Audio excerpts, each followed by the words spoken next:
Get away from him. Her voice didn't shake. Her hands didn't shake. Emma Walker stood there, 25 years old, grease still under her fingernails, a chain wrapped around her right fist, and stared down 6 men who outweighed her by a combined 800 pounds. Nobody moved, nobody breathed, and then the biggest one started laughing. That was his first mistake. That laugh was the last thing he remembered clearly before the night changed everything for him, for her, and for an old man bleeding quietly on the asphalt who was about to become the most important person in Emma Walker's life. Damn. If this story already has your heart, hit that subscribe button right now. Leave a comment telling me what city you are watching from, and stay with me until the very end. I want to see how far this story travels. The bank called on a Tuesday. Emma knew it was bad before she even picked up, because good news never came at 7 in the morning, and good news never came in November, and good news had pretty much stopped coming altogether since the day she buried her father 18 months ago in the frozen Montana ground. She let it ring twice. Then she answered. Miss Walker. The voice on the other end was flat and professional in that particular way that meant the person speaking had stopped feeling bad about these calls a long time ago. This is Daniel Prescott from Mountain West Financial. I'm following up on the notice we sent last month regarding the outstanding balance on the commercial property at 1147 Highway 47. Emma set down her coffee. She pressed her back against the kitchen counter. Outside the window, the November wind pushed dead leaves across the gravel lot of her father's garage. Her garage, and the paint on the sign above the door was peeling again. The same corner she'd repainted 3 times already, the paint never holding because the wood beneath was rotting, and she hadn't found the money to replace the boards yet. I got the notice, she said. Then you understand we're looking at a 60-day window before we're required to initiate foreclosure proceedings. Miss Walker, the current outstanding balance, including late fees, is, I know the number. A pause. Yes, Prescott said. Of course, I just want to make sure you're aware of your options. What options? Emma heard the edge in her own voice and didn't soften it. You want me to sell that, what you're calling to suggest, because I've had 3 calls in the past 2 months from some company called Ridgeline Properties asking me if I'm interested in selling. And now you're calling me the same week, and I'm not a genius, but I can read a room, Mr. Prescott. Another pause, longer this time. Miss Walker, I'm not affiliated with any private company. I'm simply obligated to inform you. I heard you. Emma closed her eyes. I'll figure it out. She hung up. She stood in the kitchen for a long time staring at the gravel lot, watching the dead leaves move. Then she went to work. Emma Walker had been working since she was 9 years old, not because anyone forced her, because her father, Thomas Walker, had a gift for making work feel like the most natural thing in the world. He had a way of handing a child a wrench and saying, here, hold this, and suddenly you were part of something, you were useful, you were needed. And Emma had held that wrench, and then another one, and then she'd learned the name of every tool in the shop by the time she was 11, and by 14 she could pull a carburetor and rebuild it without looking at a manual. Thomas Walker never treated his daughter like she was doing something extraordinary.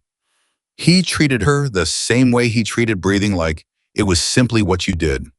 The engine doesn't care if you're tired, he used to tell her, leaning over a Harley with his sleeves rolled up and a cigarette tucked behind his ear he never lit anymore.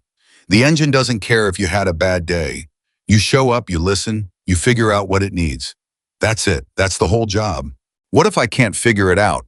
Emma asked once when she was maybe 12, when she'd been staring at a seized transmission for 40 minutes and was close to tears she'd never actually shed, because Walker women didn't cry in the shop. That wasn't a rule, just an understanding. Thomas had looked at her, not with impatience, not with disappointment, with something far more serious than either of those things. Then you listen harder, he said. That was the philosophy. You listened harder. You stayed longer. You refused to walk away from a broken thing just because it was easier to leave it. Emma had carried that philosophy into every engine she'd ever touched. She hadn't yet figured out how to apply it to everything else. The shop was quiet that morning in a way that made her uncomfortable. Quiet meant no customers. No customers meant no money coming in. And money not coming in was the sound of the clock counting down. She had one bike in the bay, a '98 Sportster belonging to a guy named Cliff who lived 40 minutes outside town and had hauled it in on a trailer last week with a primary chain that had finally given up the fight. She'd already sourced the parts. She could have the bike done by afternoon. That would be $340 against a balance that had too many digits. Emma crouched beside the Sportster and started working. Not because she expected it to solve anything, because working was the only thing that quieted the part of her brain that kept doing math at 3 in the morning. She was deep into it, hands inside the primary cover, the smell of old chain oil and metal, when she heard gravel crunch outside. She didn't look up immediately. She assumed it was Cliff come to check on his bike. Cliff had that anxious owner quality, the kind of man who needed to physically see that his motorcycle existed in the world and wasn't being mistreated. "Be done by noon," she called without looking up. Silence. She looked up. Two men in suits were standing at the garage entrance. Not bikers, not mechanics, not anyone who had ever been in a shop in their lives, judging by the way they were holding themselves, like the floor might be dirty, like something might touch them. Emma set down her tool. She stood up slowly. The taller one had a leather portfolio under his arm, the kind with a zipper, the kind that contained documents. Emma recognized the type. She'd seen enough of them sitting across from her father in the last years when the medical bills started and the loans started and the conversations that started with, "I'm afraid your situation requires" started. "Emma Walker," the taller one said. "Depends who's asking." He smiled. Not a warm smile, a transactional smile, the kind that had been practiced in front of mirrors. "My name is Calvin Reed. I represent Ridgeline Properties. We've reached out by phone a few times." "I know who Ridgeline is." "Then you know we've made several offers on this property." He gestured around the garage with a small movement that managed to convey, without him saying a word, that he considered the building itself beneath his consideration. "Our client is prepared to significantly increase the previous offer, given your current financial circumstances." "My financial circumstances," Emma said carefully, "are not something I discuss with you or your client." Reed maintained the smile. "These things have a way of becoming known." Emma felt something cold move through her chest, not fear, anger. There's a difference, and she had always known the difference. "Get off my property," she said. The second man shifted slightly. He hadn't spoken yet. He was younger, broader, and had the particular stillness of someone who served a purpose other than conversation. Reed tilted his head. "Miss Walker, I want to be clear that we're trying to help you. I said get off my property." Her voice was flat and even and very quiet, which was, she'd learned, more effective than shouting.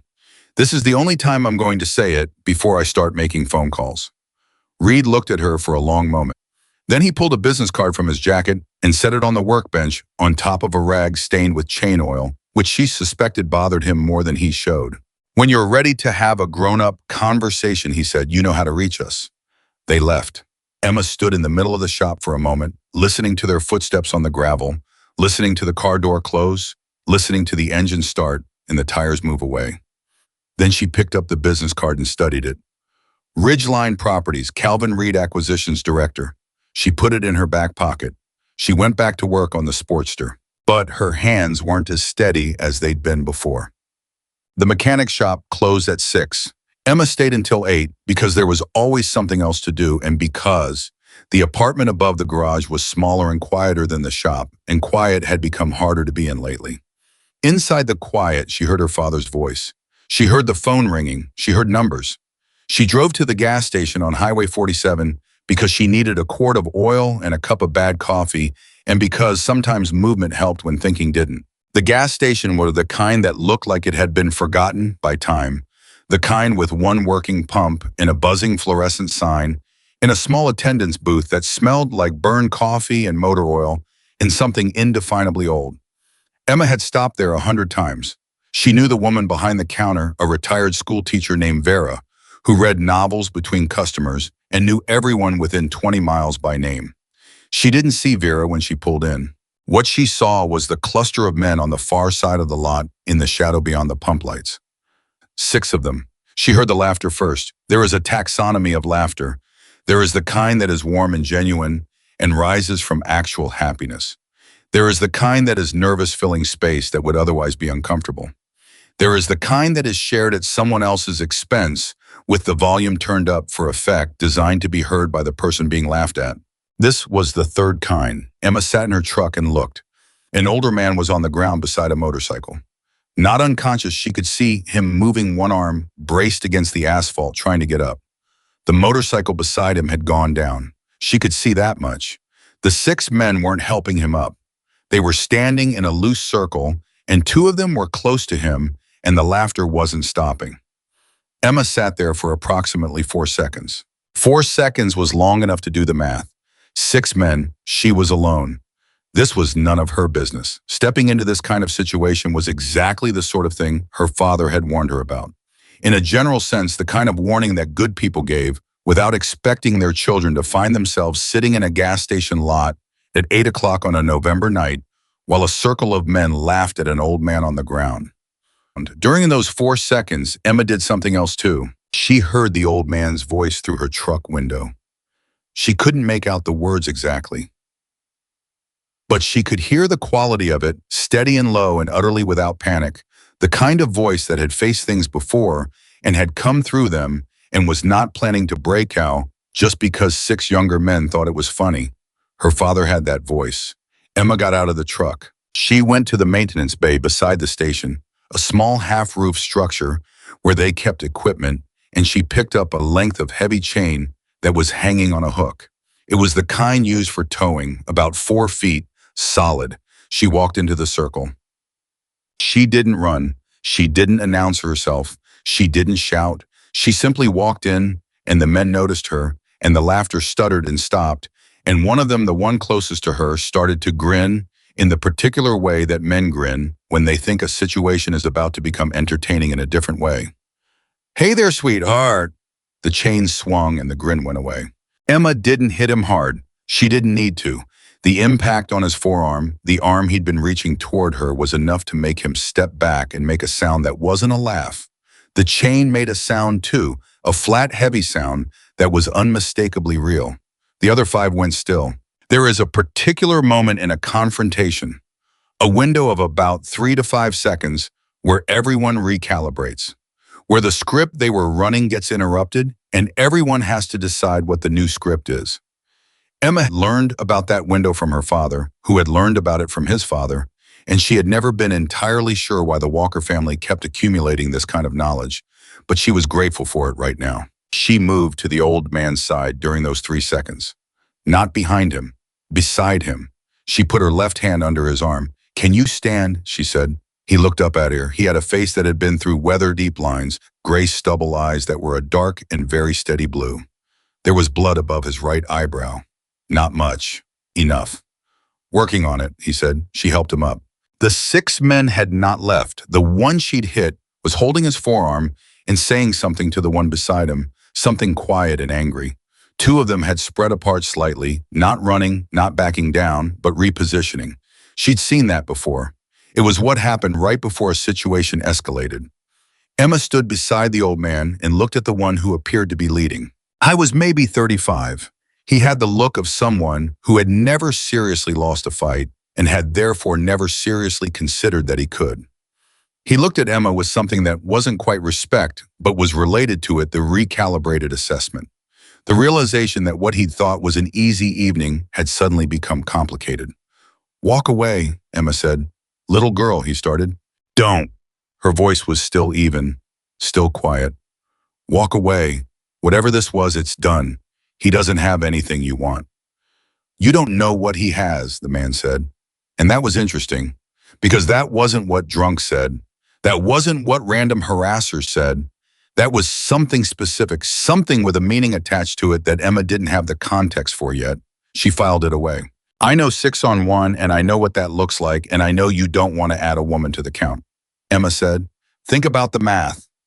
A long moment, then slowly the group dissolved, not fleeing but moving, reorganizing, retreating in the way that maintained some dignity, which she allowed them because it was the fastest way to make it happen. In 30 seconds, they were gone. Emma turned to the old man. "You need a hospital." He touched the blood above his eyebrow with 2 fingers. Assessed it. "No." "Let me see." He tilted his face toward her without argument. She looked at the cut, shallow, not deep enough for stitches. Head wounds always bled more than the damage warranted. She pulled a clean rag from her back pocket. She always had a clean rag. It was practically a character trait, and pressed it against the cut. "Hold that," she said. He held it.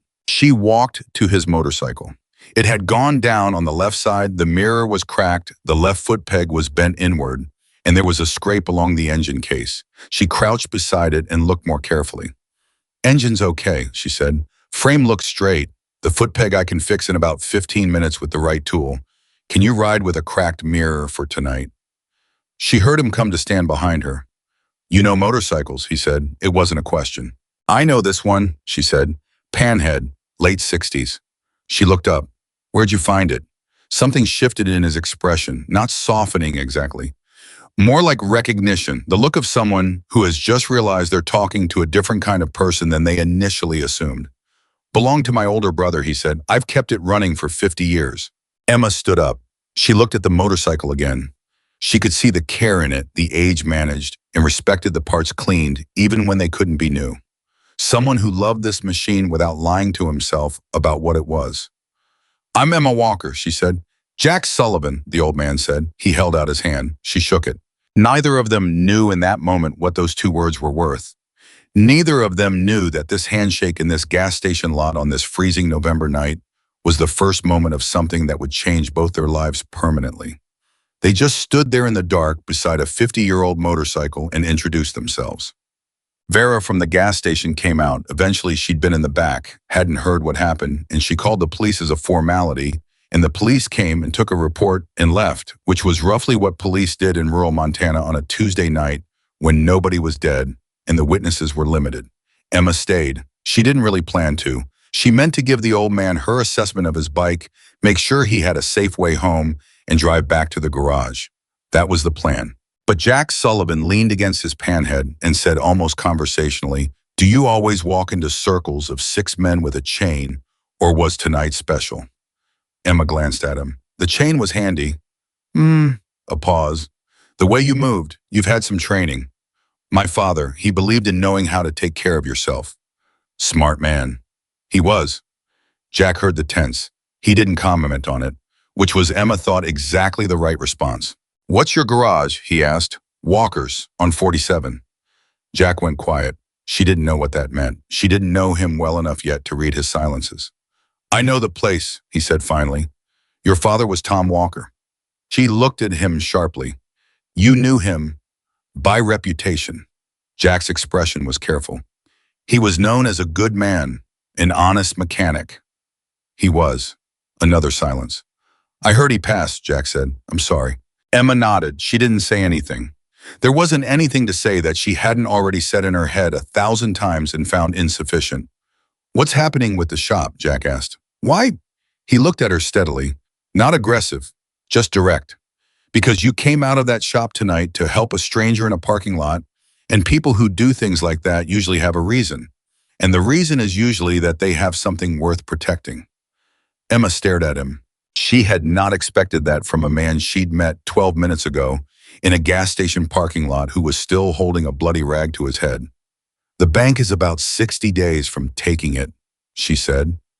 She didn't know why she said it. She hadn't told anyone that.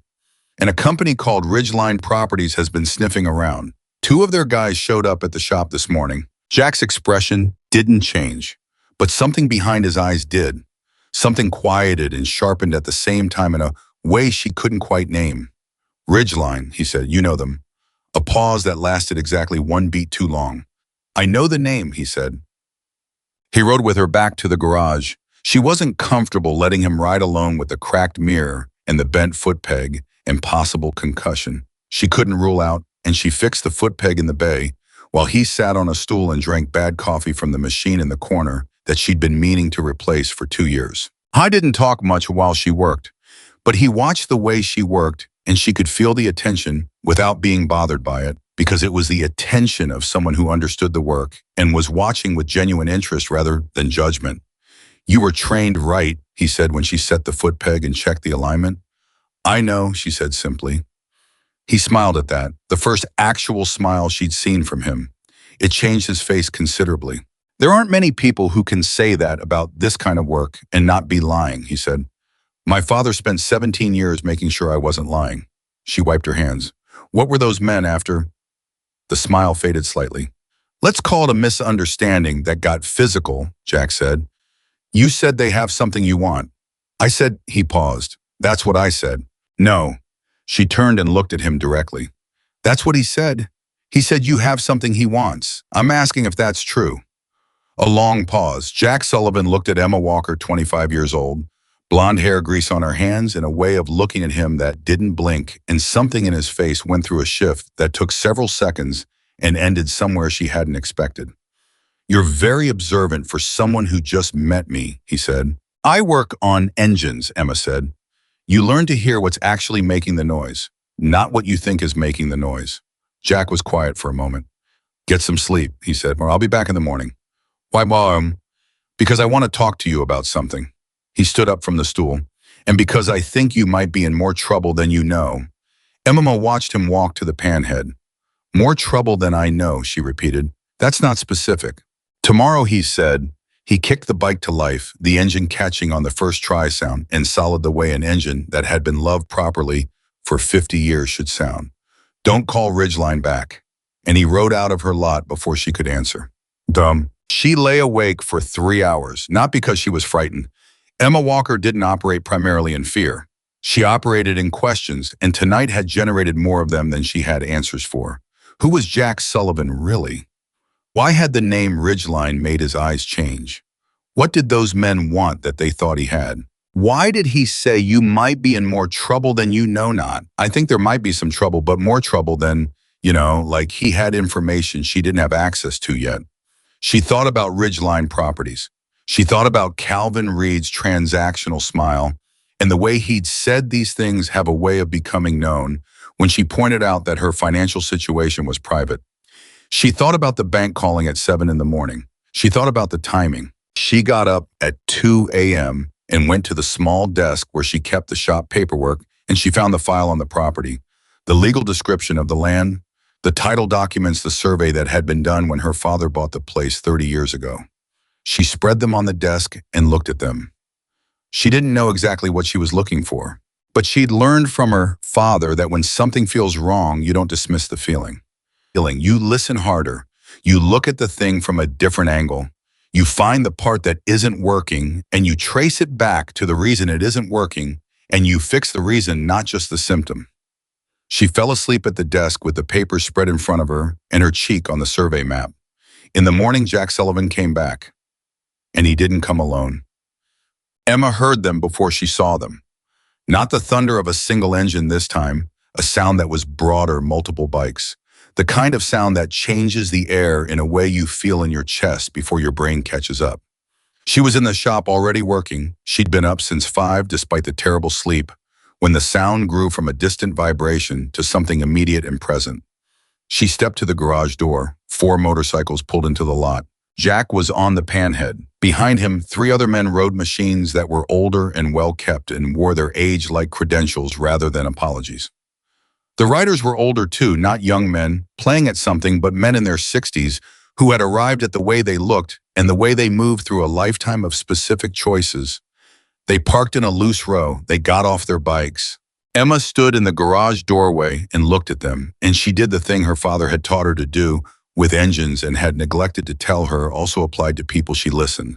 She read what was actually there rather than what she was expecting. What she saw was not what she'd expected. These men were not menacing. They were not performing anything. They were serious in the way that people are serious when the thing they're doing matters to them. And they were watching her with the particular attention of people who were assessing something they weren't sure about yet. Jack walked toward her. You said you'd be back in the morning, Emma said. I said I'd be back. I didn't specify alone. She looked past him at the 3 men who had stayed by their bikes. Who are they? People I trust, Jack said. And people who want to meet you. Why so? Because what you did last night is the kind of thing that needs to be seen with the right eyes, Jack said. And because you have a problem that I think we might be able to help with. I don't need help, Emma said. Jack looked at her for a moment. Then he said something she didn't expect. Your father would have said the same thing. He was wrong about it too. The silence that followed that sentence was very loud. How well did you know my father? Emma said. Jack's jaw tightened slightly. Not as well as I should have. A pause. He asked for help once. Years ago, I didn't come through the way I should have. I've thought about that a lot since. Emma stared at him. What does that mean? Jack met her eyes. It means I'm trying to do something right that I did wrong before, if you'll let me. Emma looked at the 4 motorcycles in her lot. She looked at the 3 men waiting by them, patient, not pushing, just waiting. She looked at Jack Sullivan, 68 years old with a bandage above his eyebrow, and a 50-year-old motorcycle and a face that was carrying something it had been carrying for a long time. She thought about her father. She thought about the bank calling at 7 in the morning. She thought about Ridgeline Properties and Calvin Reed's smile. She thought about what it means to refuse help when you need it, out of pride that has already cost you more than it's worth. Come inside, Emma Walker said. All of them, she said. There's coffee. It's bad, but there's enough. She turned and walked back into the shop. Behind her, she heard boots on gravel, not 1 set, but 4, and the particular sound of men who have spent their lives moving with purpose, settling into a new space and taking it seriously. Emma Walker walked to the coffee machine and started pouring. She didn't know what was coming next. She didn't know what Jack Sullivan wasn't telling her yet. She didn't know that the 4 men who had just walked into her father's garage were going to change everything. She thought she understood about family, about loyalty, and about what it means to fight for something that matters. She knew one thing. The engine of her life had been making a sound she couldn't identify for 18 months. Standing in that garage pouring bad coffee into paper cups, with the November light coming through the dirty windows and 4 bikers settling onto her workbenches like they'd always been there. She thought for the first time in a very long time that she might finally be listening hard enough to find it. The coffee was bad. Nobody said so. That was the first thing Emma noticed about these men. They took what was offered and they didn't complain about it. 4 paper cups, 4 men, 1 small garage in Montana that smelled like chain oil and cold air, and the particular ghost smell of her father that she still caught sometimes when the wind was coming from the wrong direction. They settled onto workbenches and tool chests, and one of them, a broad, quiet man with a silver beard and hands the size of dinner plates, simply sat on the floor with his back against the wall, like that was perfectly acceptable, which apparently it was. Jack Sullivan stood near the panhead, which he'd wheeled inside without being asked, the way you bring a child in from the cold without making a production of it. Emma stood in the middle of her own shop and looked at them. You going to introduce me? She said to Jack. Jack nodded toward the big man on the floor. That's Darnell. He doesn't talk much, but he notices everything. He moved his chin toward a lean, weathered man in his late 60s sitting on her parts cabinet. That's Roy. He was a county attorney for 20 years before he retired. Then toward the third man, shorter, compact, with a gray ponytail and quick, dark eyes. And that's Pete. He knows more about property law and land records than most lawyers I've paid. Emma looked at Pete. You're a lawyer, Pete smiled. I was an assessor, county records office, 31 years. And now I ride bikes and I help people who need help with things the county records office would tell you isn't your business. He shrugged. Same work, better hours. Emma looked at Jack. You brought me a retired attorney and a retired county records clerk. And Darnell, Jack said. Darnell raised his cup slightly from the floor. Acknowledgement. What does Darnell do? Emma asked. Jack considered this. Darnell makes sure conversations stay honest. Emma looked at the big man on the floor. He looked back at her with calm, dark eyes that told her immediately what Jack meant. There was a quality to Darnell's stillness that wasn't passive. It was the stillness of something that could move very suddenly if it needed to. Okay, Emma said. She pulled her own stool over and sat down. Talk. Jack set his cup on the workbench. He crossed his arms. He looked at her with the directness she was already starting to recognize as simply the way he communicated. No warm-up, no cushioning, just the thing itself. Ridgeline Properties isn't a real estate company, he said. Emma felt the cold move through her chest again. The same cold as yesterday morning with the bank call, but sharper. What is it? It's a shell, Roy said from the parts cabinet. His voice was measured and dry, an attorney's voice Emma thought even retired. It's owned by a parent company called Cascade Development Group, which is in turn connected to a holding company called Northern Frontier LLC. It's 3 layers of legal distance between the money and whoever is writing the checks. 3 layers, Emma repeated. That's not normal for a real estate company. No, Roy said, it's not. Who's at the bottom of it? The men exchanged a look. It was quick, barely 2 seconds, but Emma caught it because she always caught the things people didn't intend her to catch. We're working on that, Jack said. That's not an answer. It's the answer I have right now. Emma looked at him steadily. You came to my garage at 8 in the morning with 3 people you trust, and you told me Ridgeline isn't what it says it is, and you don't know who's behind it. So what do you know? Jack uncrossed his arms. He sat down on the edge of the workbench. And he said something that shifted the weight of the entire conversation. I know they've done this before, he said. 7 times in the past 4 years in 4 different counties. Small property owners. Usually people with some kind of financial vulnerability, a death in the family, medical debt, a business struggling. They use the bank pressure to soften the target. They send someone like Reed to make an offer. And if the offer doesn't work, things start to happen. Vandalism, code violations that come out of nowhere. Complaints filed with the Business Licensing Board that turn out to be unsubstantiated but take months to resolve. Customers who suddenly stop coming. Emma stared at him. In the land, she said. Pete leaned forward from the parts cabinet. Every single property they have acquired in the past 4 years sits on a corridor. A strip of land running northeast from the valley floor towards the state highway junction at Millard Creek. He looked at her. Your garage sits at the midpoint of that corridor. Emma felt something click in her mind the way a misaligned gear finally finds its seat. It's not about the garage, she said. It's about what the garage sits on, Pete confirmed. What's at Millard Creek Junction? The men were quiet for a moment, then Roy spoke. There's a federal infrastructure project in preliminary planning, a logistics corridor, essentially a major truck route connecting the northern distribution networks. If the route gets approved, and the current modeling suggests it will be approved within 18 months, the land along that corridor goes from being worth agricultural and light commercial rates to being worth, he paused, a great deal more. How much more? Roy looked at her without blinking. Conservative estimates put parcels along that corridor at 12 to 15 times current assessed value. Emma sat very still. She thought about Calvin Reed setting his business card on her oil-stained rag like a man who already owned the floor he was standing on. She thought about the bank calling at 7 in the morning and the carefully impersonal voice of Daniel Prescott. She thought about Ridgeline's 3 offers, each one declined, and what came after an offer was declined by the kind of people who were not accustomed to being told no. They know about the federal project, Emma said.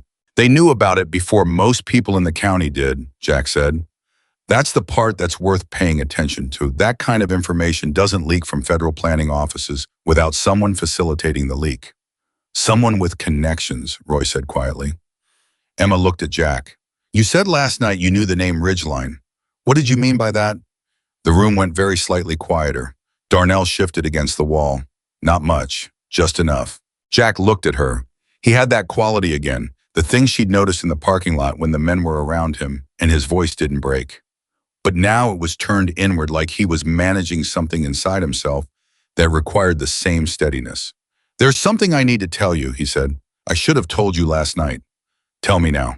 Years ago, before Ridgeline existed under that name, there was another company. Same structure, different name.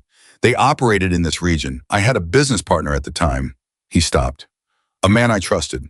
And I found out he was involved with them. Not at the bottom, not the money, but he was helping them identify targets, people who could be pressured.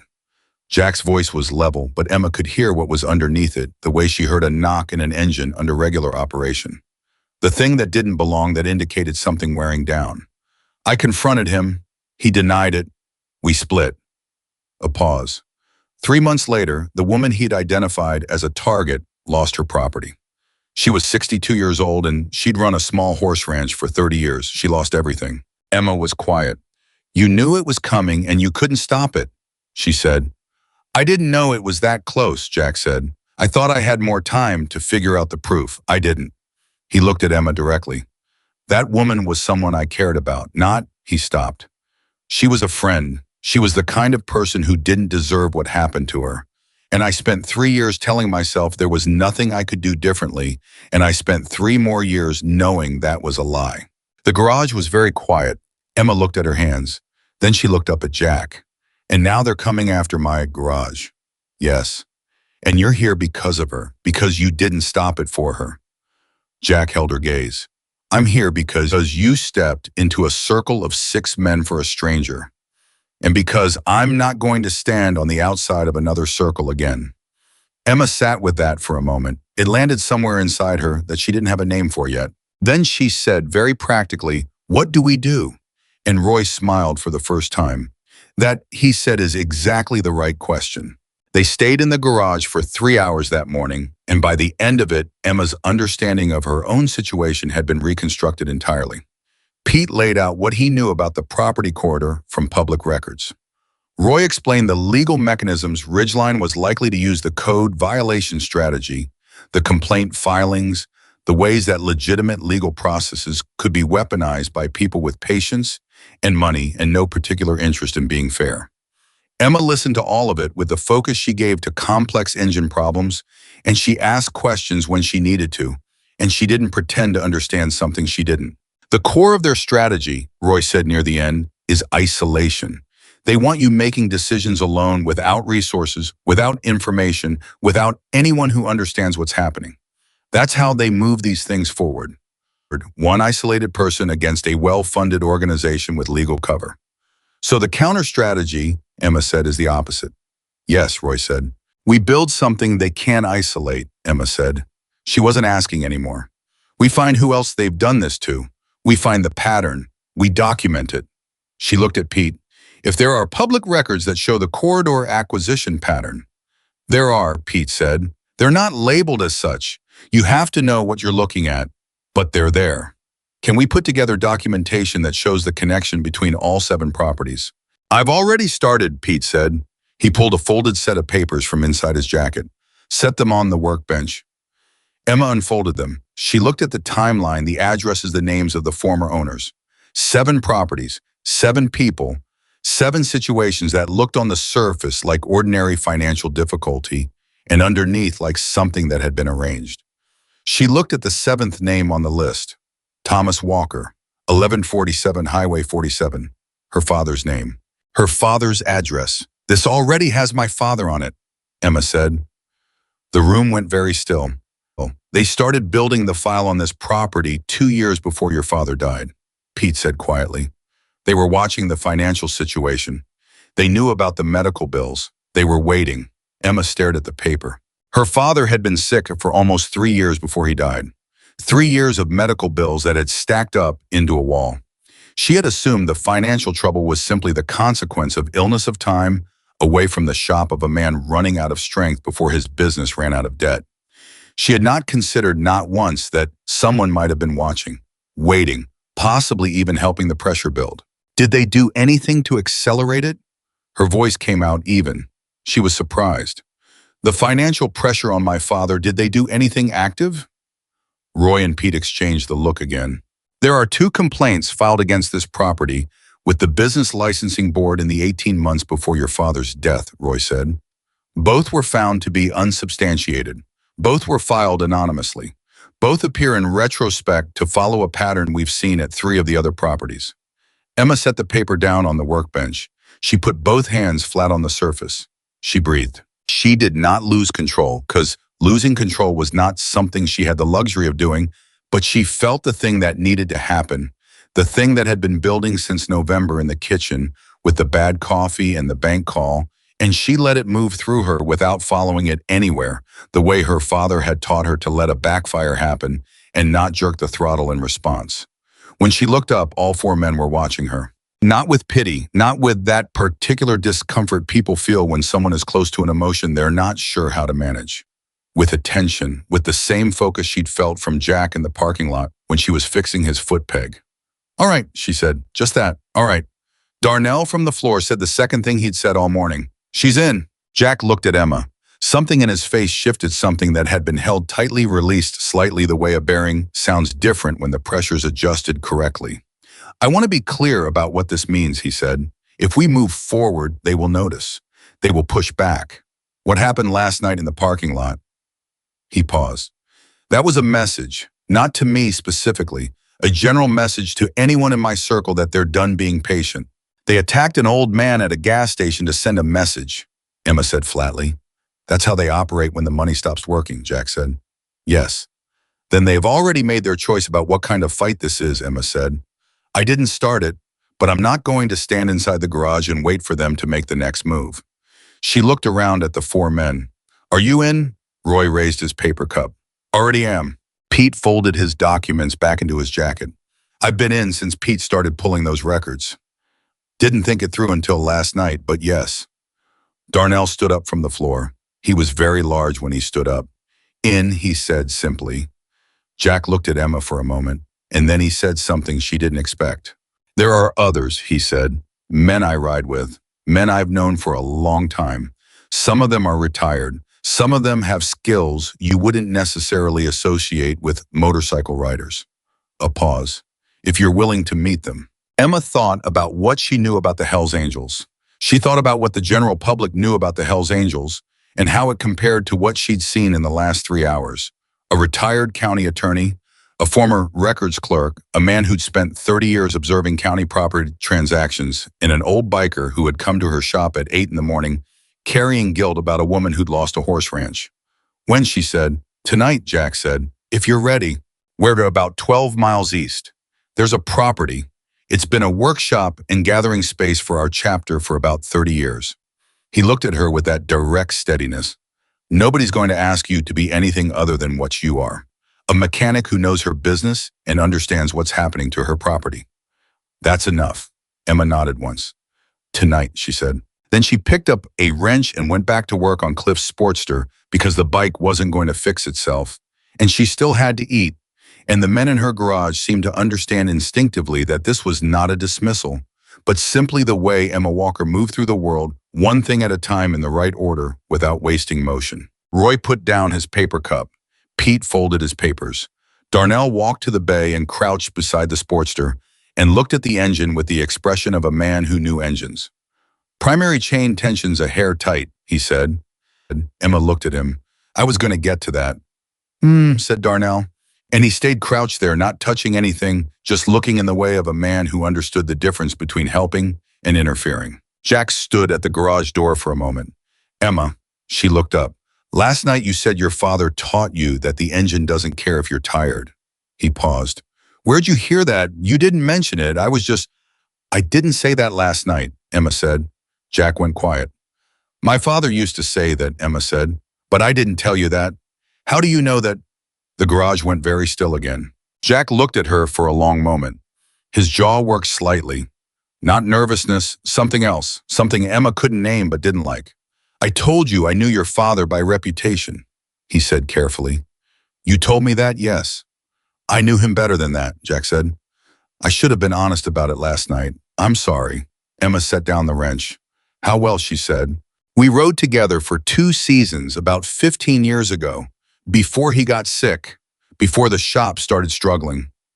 Jack held her gaze without flinching, which she gave him credit for. He was a good man. He was the kind of man you don't find often. Why didn't you say that last night? Because I didn't know how.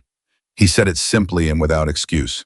Because I failed him in a way I haven't fully made peace with, and telling his daughter that the night I met her seemed like the wrong moment.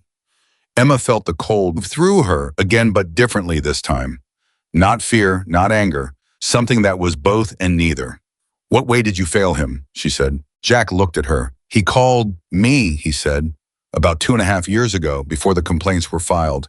He called me and said something was off, that someone was watching the property, that he'd had a visit from a company he didn't trust. He said it felt wrong. Emma couldn't breathe properly. What did you do? I told him I'd look into it, Jack said. I told him to sit tight, that I'd call him back in a week. He stopped. I was dealing with a situation of my own at the time. Internal. Something within the chapter. I let it take my attention. You called Heidi back. Emma's voice was very quiet. 3 weeks later, Jack said. He said it had quieted down. He said he thought maybe he'd been paranoid. He didn't want to bother me. Jack's voice was steady, but Emma could hear the thing under it now. The knock in the engine, the thing that had been wearing for years. 6 months after that, he was diagnosed. And then things moved very fast. And I told myself the call he'd made to me wasn't related. That it was just the illness and the bills and the ordinary cruelty of bad timing.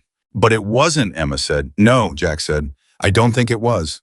They looked at each other. Emma had spent 18 months grieving her father and trying to keep his garage alive, and fighting a financial situation she'd attributed to bad luck and illness and the ordinary brutality of life without money.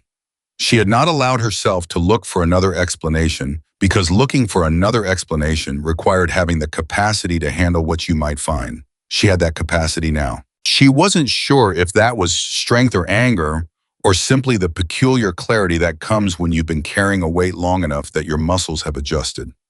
She picked up the wrench. "Tonight," she said again. "Tonight," Jack confirmed. He walked out to his panhead. She heard the engine catch solid sound the way it should, and the sound of it moving out of the lot and down the highway toward wherever Jack Sullivan went when he wasn't standing in her garage telling her things that were going to change her life. She bent over the Sportster. Darnell was still crouched beside the engine, still looking without touching. "The primary chain tension," Emma said. Darnell said. "You're right," she said. "It's a hair tight." Darnell nodded once, then he stood up and went to lean against the wall, and Emma went back to work, and the shop filled up with the ordinary sounds of a mechanic doing what she knew how to do. And underneath those sounds was something new, something that hadn't been there this morning when the shop was quiet, and the quiet meant nothing good. Something that felt cautiously and carefully like the beginning of not being alone. That evening, Emma Walker locked the shop, changed her shirt, and drove 12 miles east on Highway 47. She didn't know what she was driving toward exactly.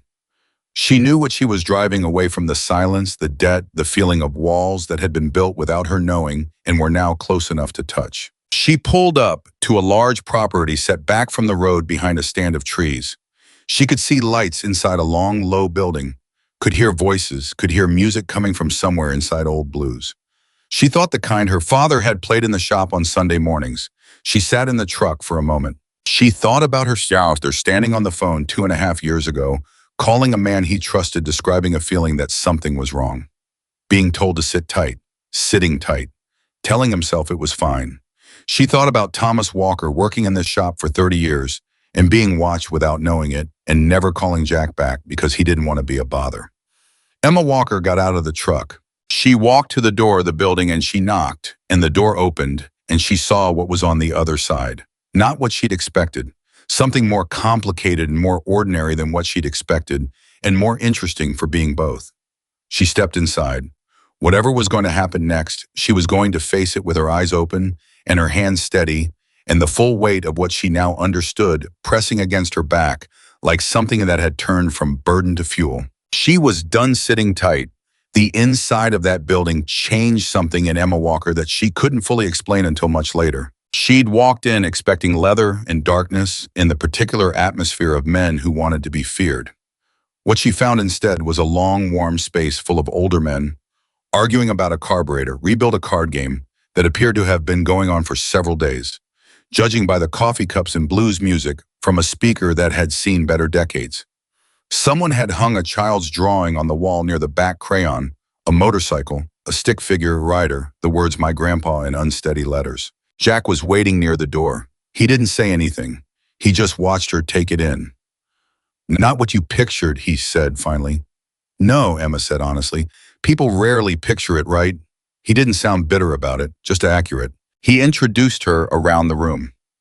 12 men total that night, ranging from their late 50s to one man, Luther, who was 81 and had hands that shook slightly, but eyes that were sharp as anything Emma had ever looked into. Some of them she recognized as belonging to that outer category of people you see in a small Montana community for years without knowing their names. The man at the hardware store on Saturdays, the one who always had a truck parked outside the diner at 6 in the morning. They were not performing anything for her. They were not trying to impress her or intimidate her. They were men who had been meeting in this room for a long time and had simply made space for one more person, and that was all. Roy was at the card table. Pete had a laptop open on a workbench. Darnell was near the back talking to Luther in the low, unhurried way of two men who had known each other long enough that conversation didn't require volume. Jack led Emma to a table near the center of the room where a series of documents were laid out, Pete's records, plus additional material she hadn't seen that morning. "We've been building this since last night," Jack said. Emma looked at the papers. "Since last night? You pulled all of this together since last night?" "Pete doesn't sleep much," Jack said.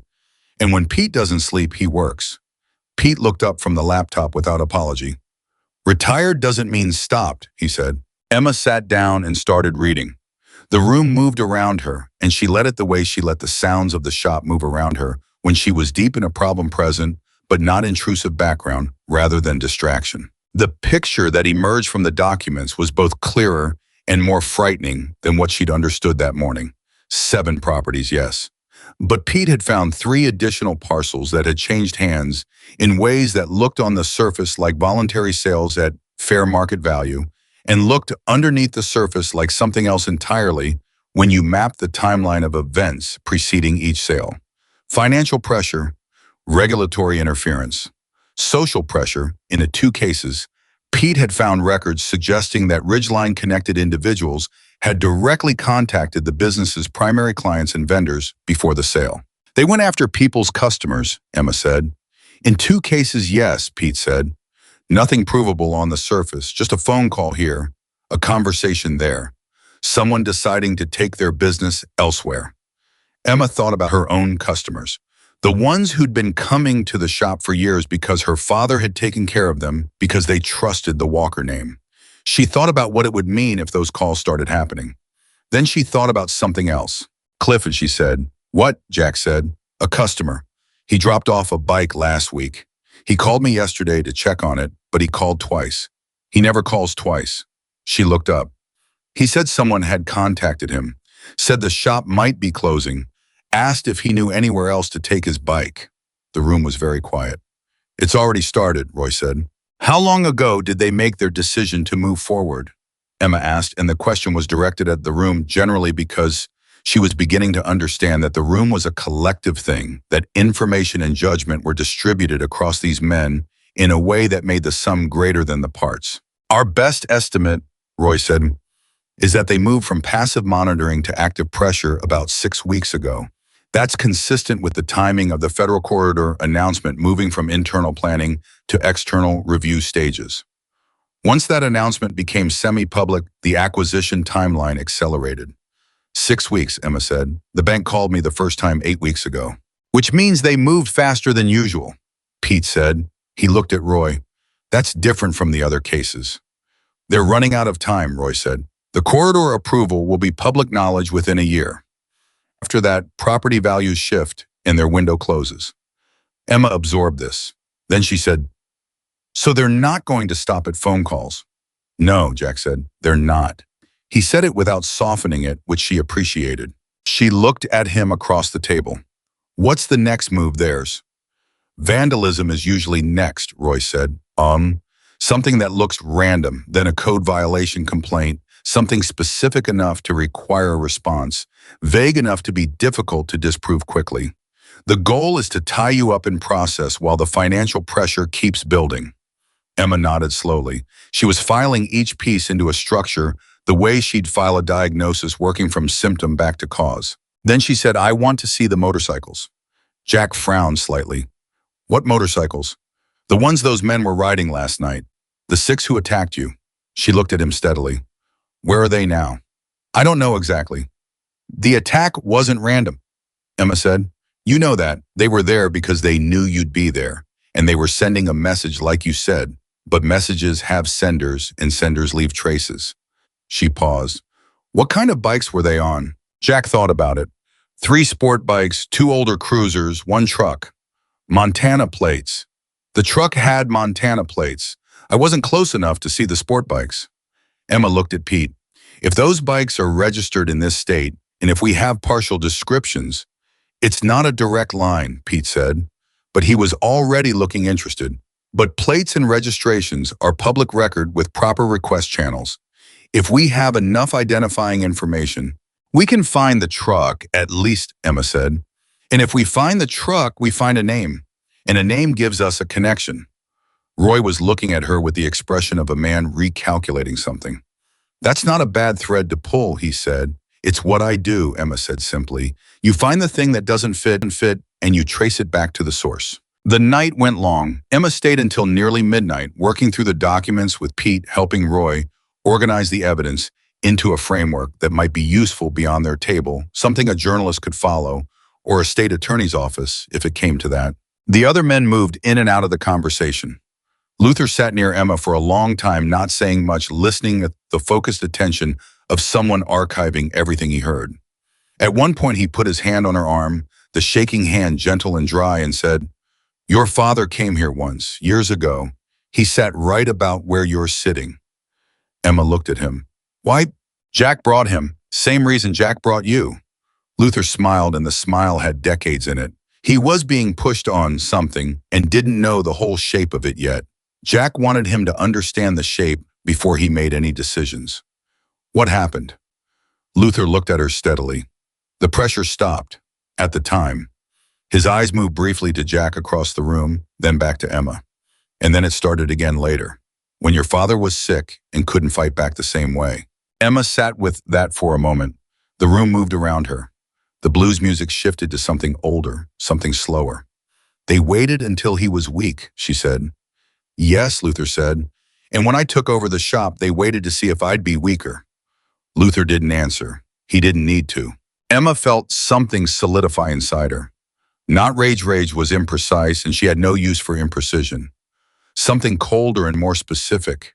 The decision-making clarity that came from knowing exactly what you were dealing with. She went home that night with a head full of information and slept better than she had in months, which surprised her until she realized why she finally understood the problem. And understanding the problem was always the beginning of being able to fix it. 3 days later, the shop's front window was broken.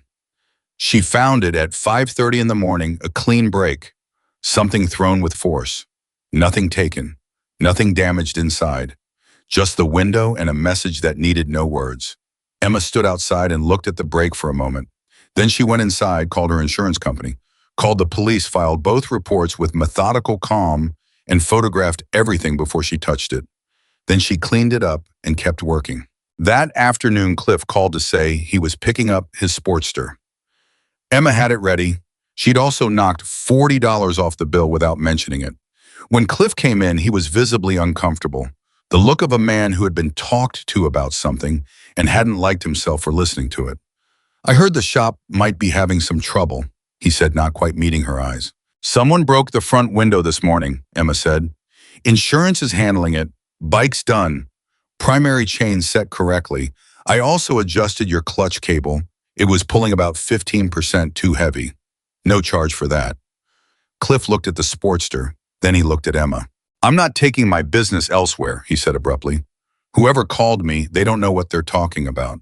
Your father fixed my first bike when I was 22 years old, and I'm 67 now, and I don't go where some stranger on the phone tells me to go." Emma looked at him. "What exactly did they tell you?" Cliff shifted. "That you were in financial trouble and might not be able to honor warranty work. That there were some questions about your business license." He shook his head. "It was all vague enough that I couldn't put my finger on exactly why. It felt wrong, but it felt wrong." "Did they leave a name?" "Said they were from a consumer protection organization. Didn't say which one." Emma kept her voice even. "When you called to check on the bike, you said someone had told you the shop might be closing. Was that the same call?" "Yes," Emma filed it. "Thank you for telling me, Cliff." He handed her the payment in cash, which she suspected was deliberate and which she appreciated. At the door, he stopped and he turned back. "Emma, whatever's happening, your father built something real here. People remember that." She nodded. After he left, she called Jack. "They called a customer," she said, "posing as a consumer protection organization. Told him there were questions about my business license." Jack said, the sound of someone not surprised.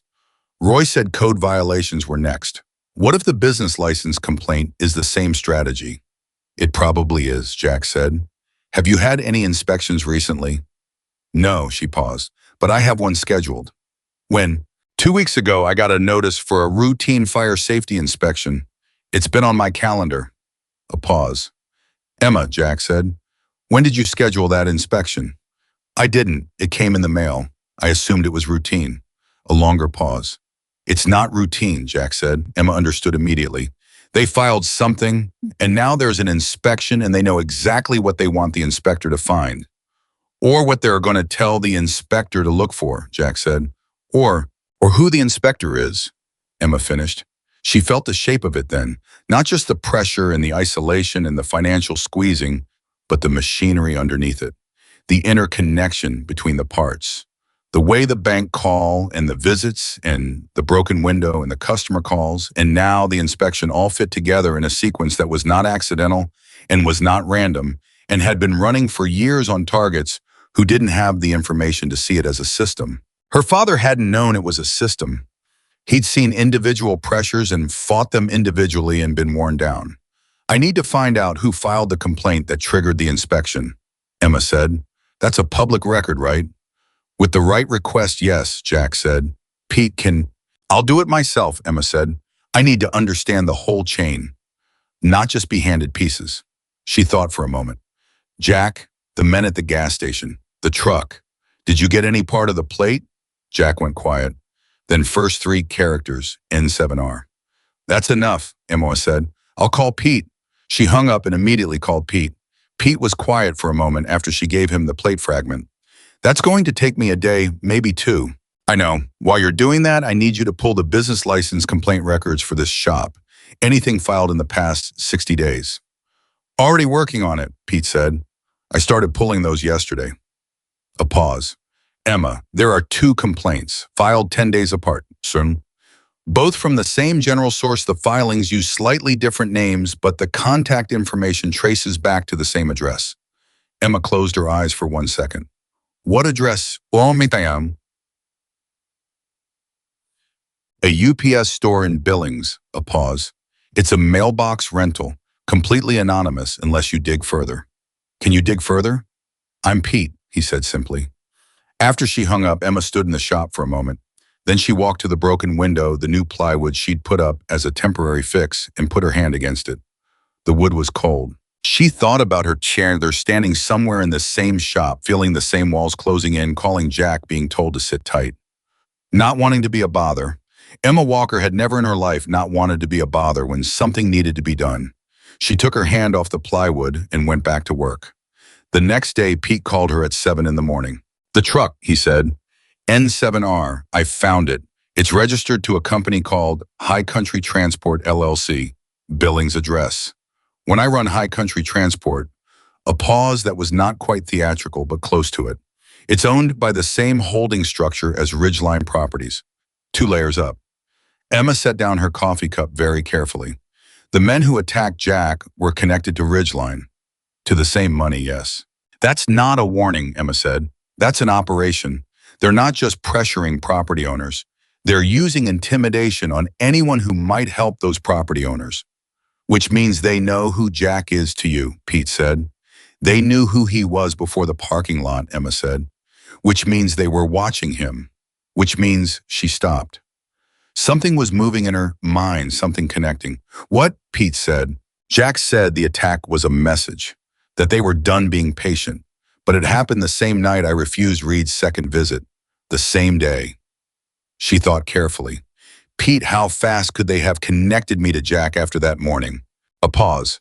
If they already had surveillance on Jack, and I think they did then, as soon as he came to your property, the connection was made. Your address would have flagged, your name would have connected to your father's file, and they'd have understood immediately that Jack was doing what he didn't do the first time, Emma said quietly. Yes, Emma sat down on her stool. The attack in the parking lot hadn't been random.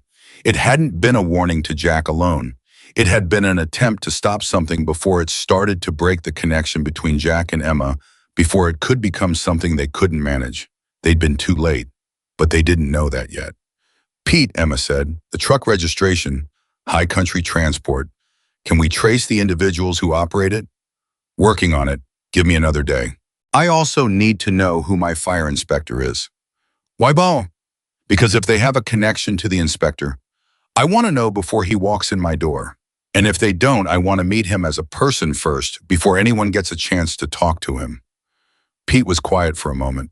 That's smart, he said. My father taught me that the problem with a leaking seal isn't usually the seal, Emma said. It's the pressure being put on it from somewhere else.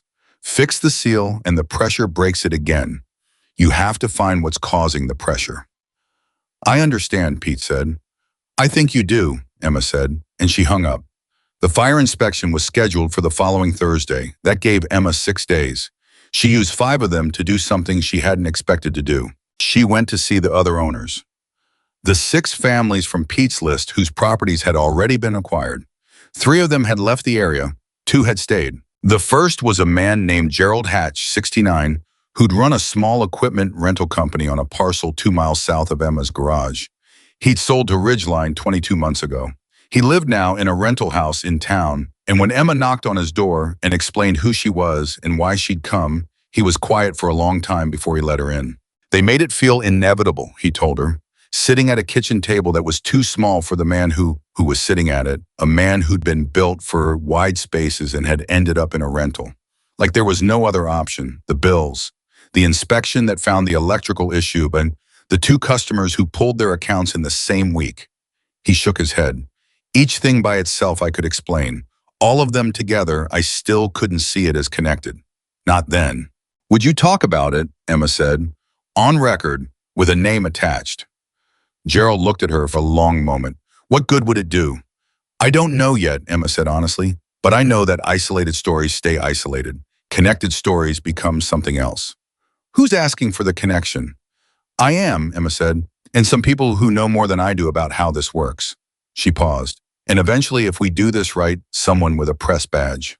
Gerald was quiet again. Then he said, You're Tom Walker's daughter. Yes. Tom was a good man. Gerald looked at his hands. He called me once, after his shop started having trouble, asked if I'd seen anything unusual with my own situation. I'd already sold by then. He stopped. I told him I thought I just had bad luck. I didn't tell him what I suspected because I hadn't let myself believe it was real yet. Emma felt the weight of it, the chain of people who'd each held a piece of the truth and hadn't been able to assemble it alone. Would you talk to me on record? She asked again. Gerald Hatch looked at Tom Walker's daughter across the small kitchen table. Yes, he said. Yes, I will. The second remaining owner was a woman named Patricia Cross, 64, who'd held out longer than anyone, 14 months of pressure, before finally surrendering a parcel she'd used for a small nursery business. When Emma came to her door, Patricia opened it before Emma finished knocking. I've been waiting for someone to come ask, Patricia said. Emma blinked. How did you know someone would? I didn't, Patricia said. I just decided I was going to be ready when they did. She stepped back from the door. Come in. I have coffee and I have a file. The file was extraordinary. Patricia Cross, it turned out, had been keeping meticulous records, every interaction, every complaint, every conversation dated and noted. With the precision of a woman who'd spent 30 years running a business and understood that detail was the difference between an allegation and a proof. I knew something was wrong early, Patricia said, sitting across from Emma at her kitchen table, but I didn't have anyone to take it to. The police looked at each incident individually and saw nothing. My attorney said we didn't have enough for anything actionable. She tapped the file. But I kept adding to this because I knew that someday someone would come who needed what I had. Emma looked at the file.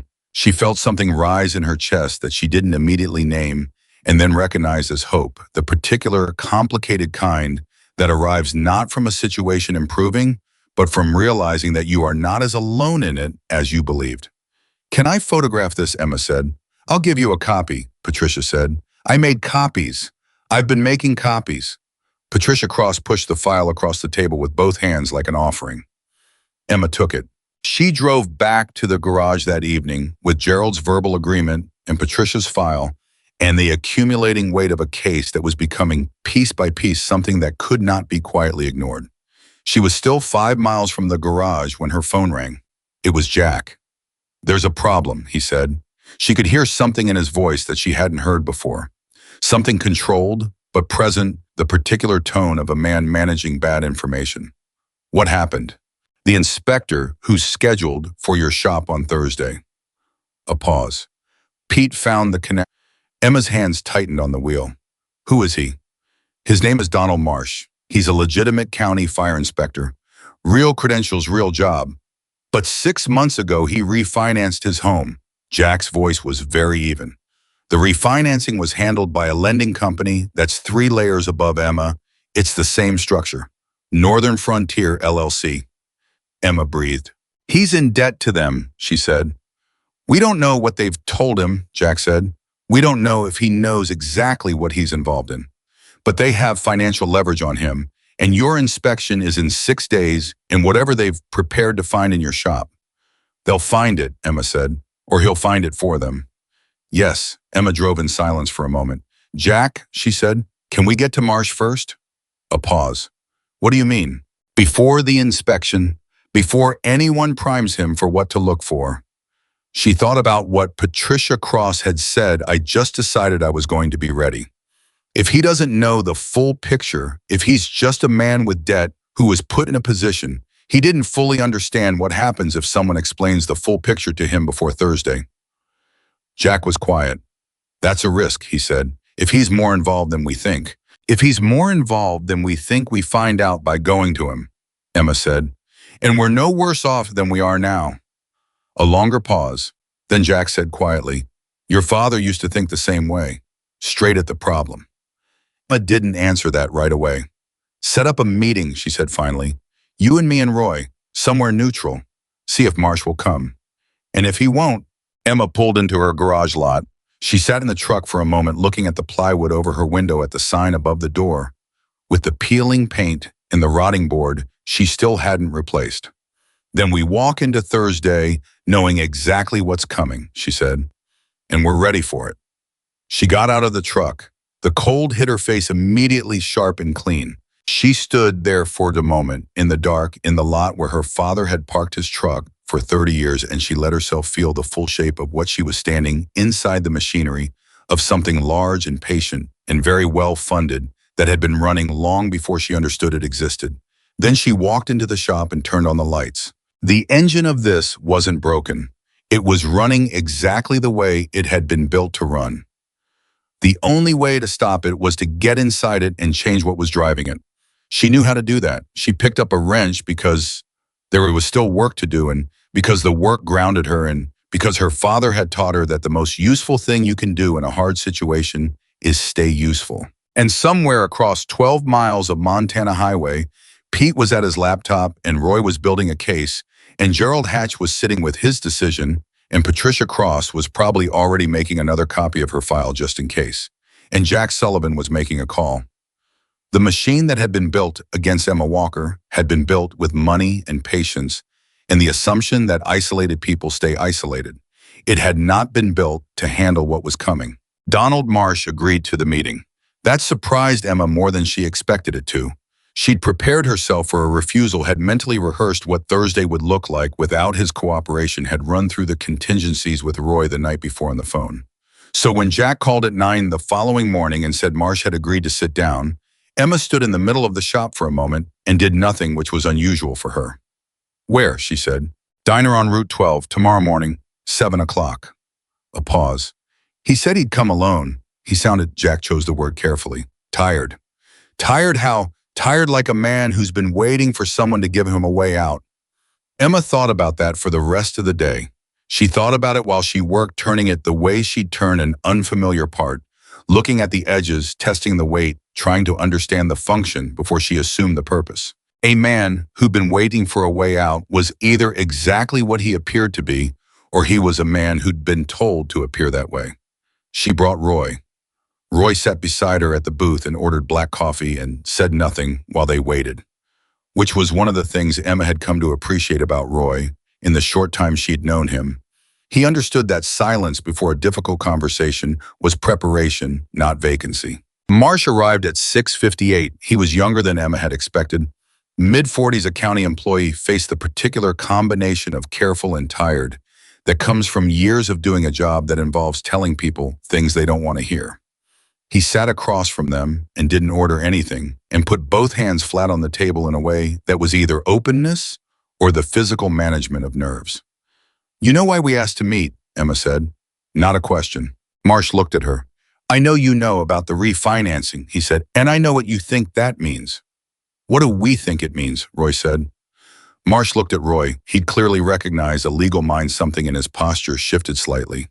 You think they're using it to pressure me into finding violations that don't exist, or finding things that are technically present in any older building if you look hard enough and call them by the right names. Are they? Emma said. Marsh was quiet for a moment. the kind of quiet that answered the question. How long have you known? Emma asked. 2 weeks ago, a man called me.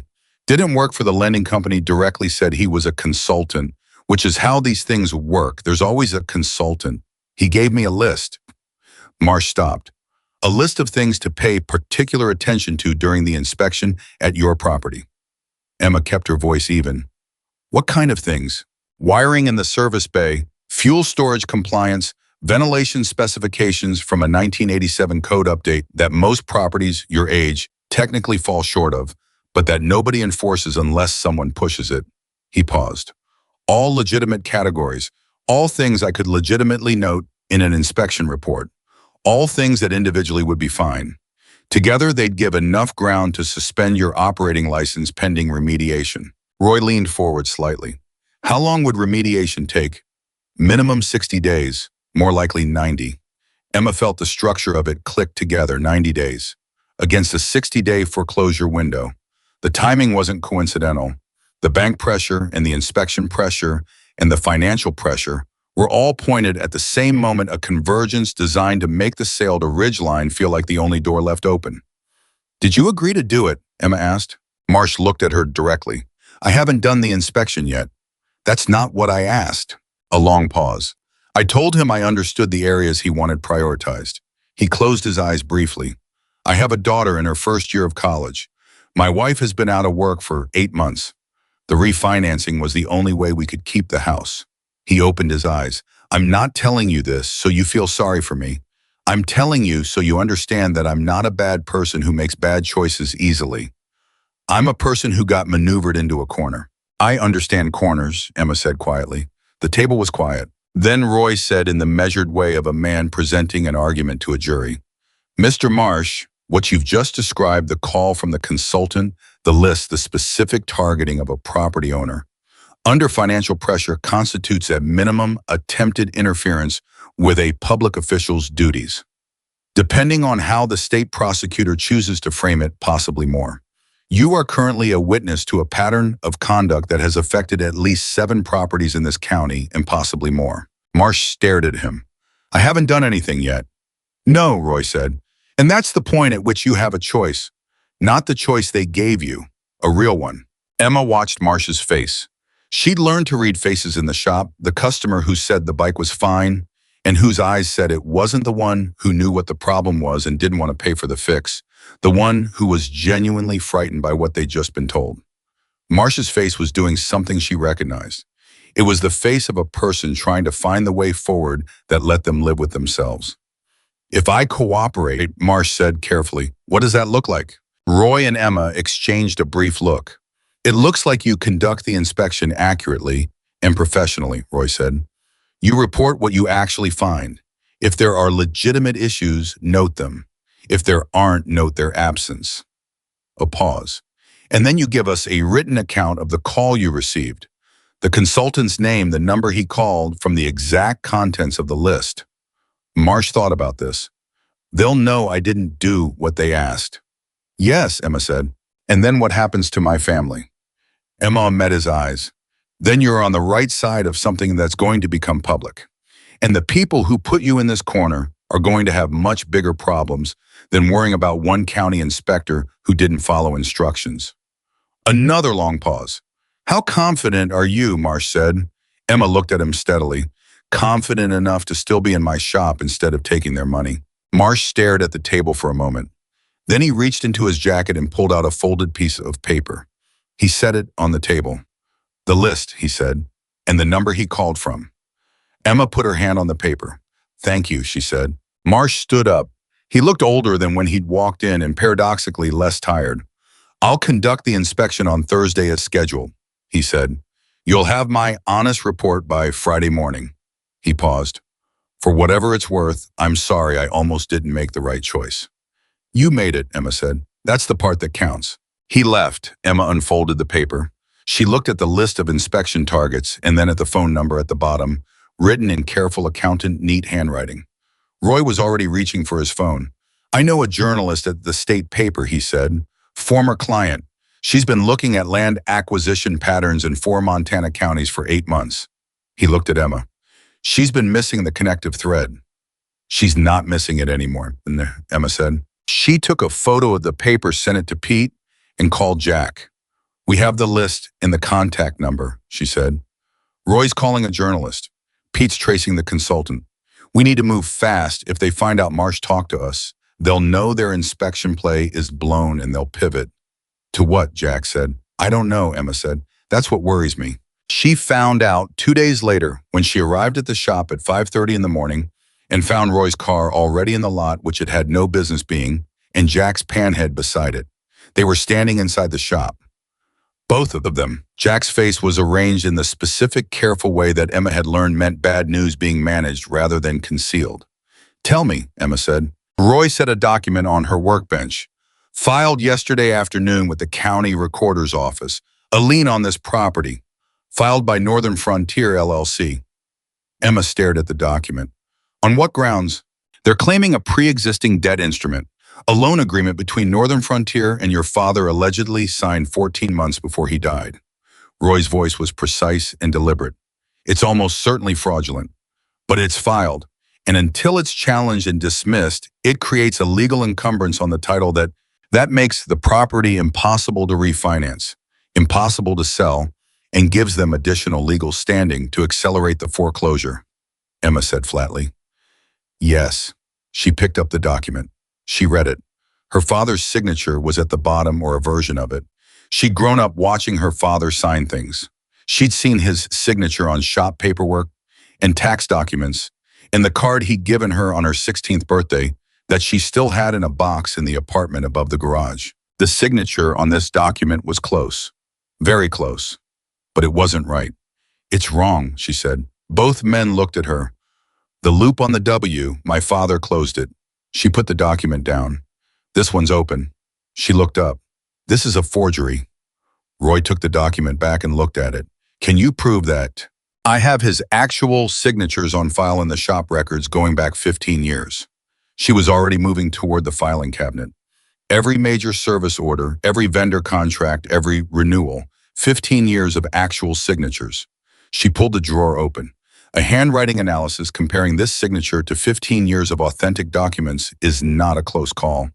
She pulled 3 folders and set them on the workbench. Jack looked at the folders, then at Emma, then back at the lien document.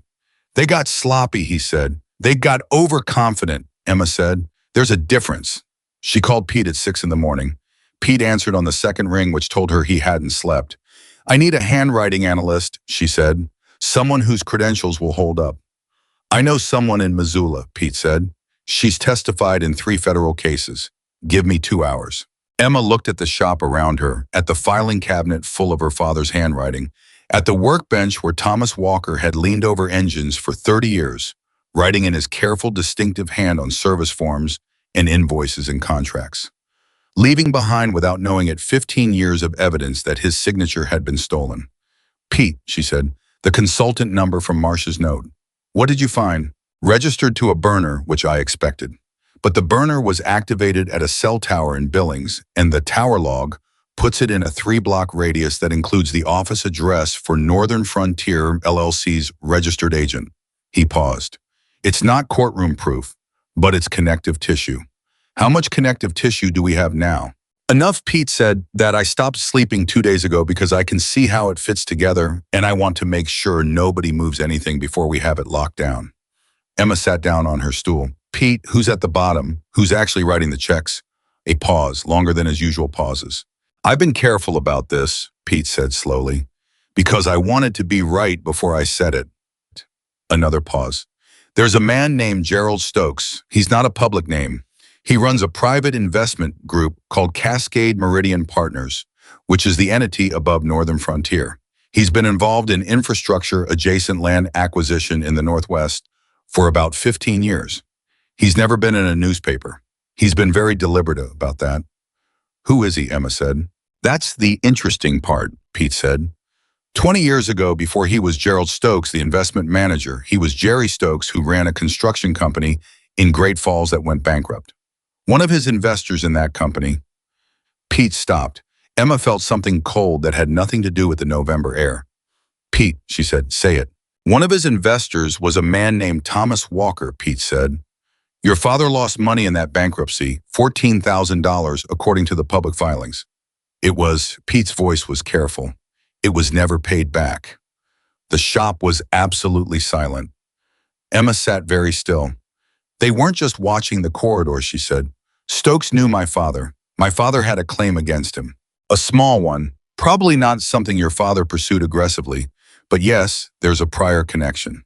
Emma thought about what that meant. She thought about a man who'd built a land acquisition operation and happened to have a target on a corridor who happened to be someone he'd failed 20 years earlier. Whether that was coincidence or something more deliberate, she couldn't know yet, but it added a dimension to everything that made the whole thing feel both larger and more personal than she'd understood. Does Jack know? Emma said. I don't think so, Pete said. I found it this morning. Okay, Emma said. Okay, she breathed. Keep going. Don't stop. She hung up and looked at Jack, who had been watching her face during the call, with the attention he always gave things he couldn't hear but needed to understand. There's something I need to tell you, Emma said. She told him about Stokes, about the bankruptcy, about her father's $14,000.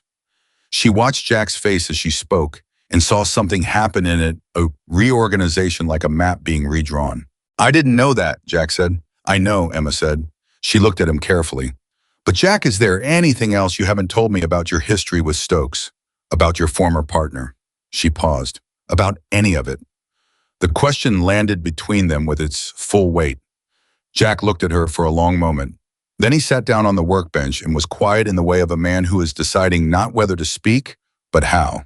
My former partner, he said finally, the one I told you was involved with this operation years ago, the one I confronted and split from. He stopped. His name is Frank Del Rey. After we split, he went deeper into that operation. Not just identifying targets, he became part of the financial structure. I don't have proof. I've believed it for 3 years. Where is Frank Del Rey now? Emma said. Jack's jaw worked. He's in Billings, he said. He runs a consulting firm. Emma went very still. A consulting firm in Billings? Yes. Jack, Emma's voice was completely level. The consultant who called Marsh.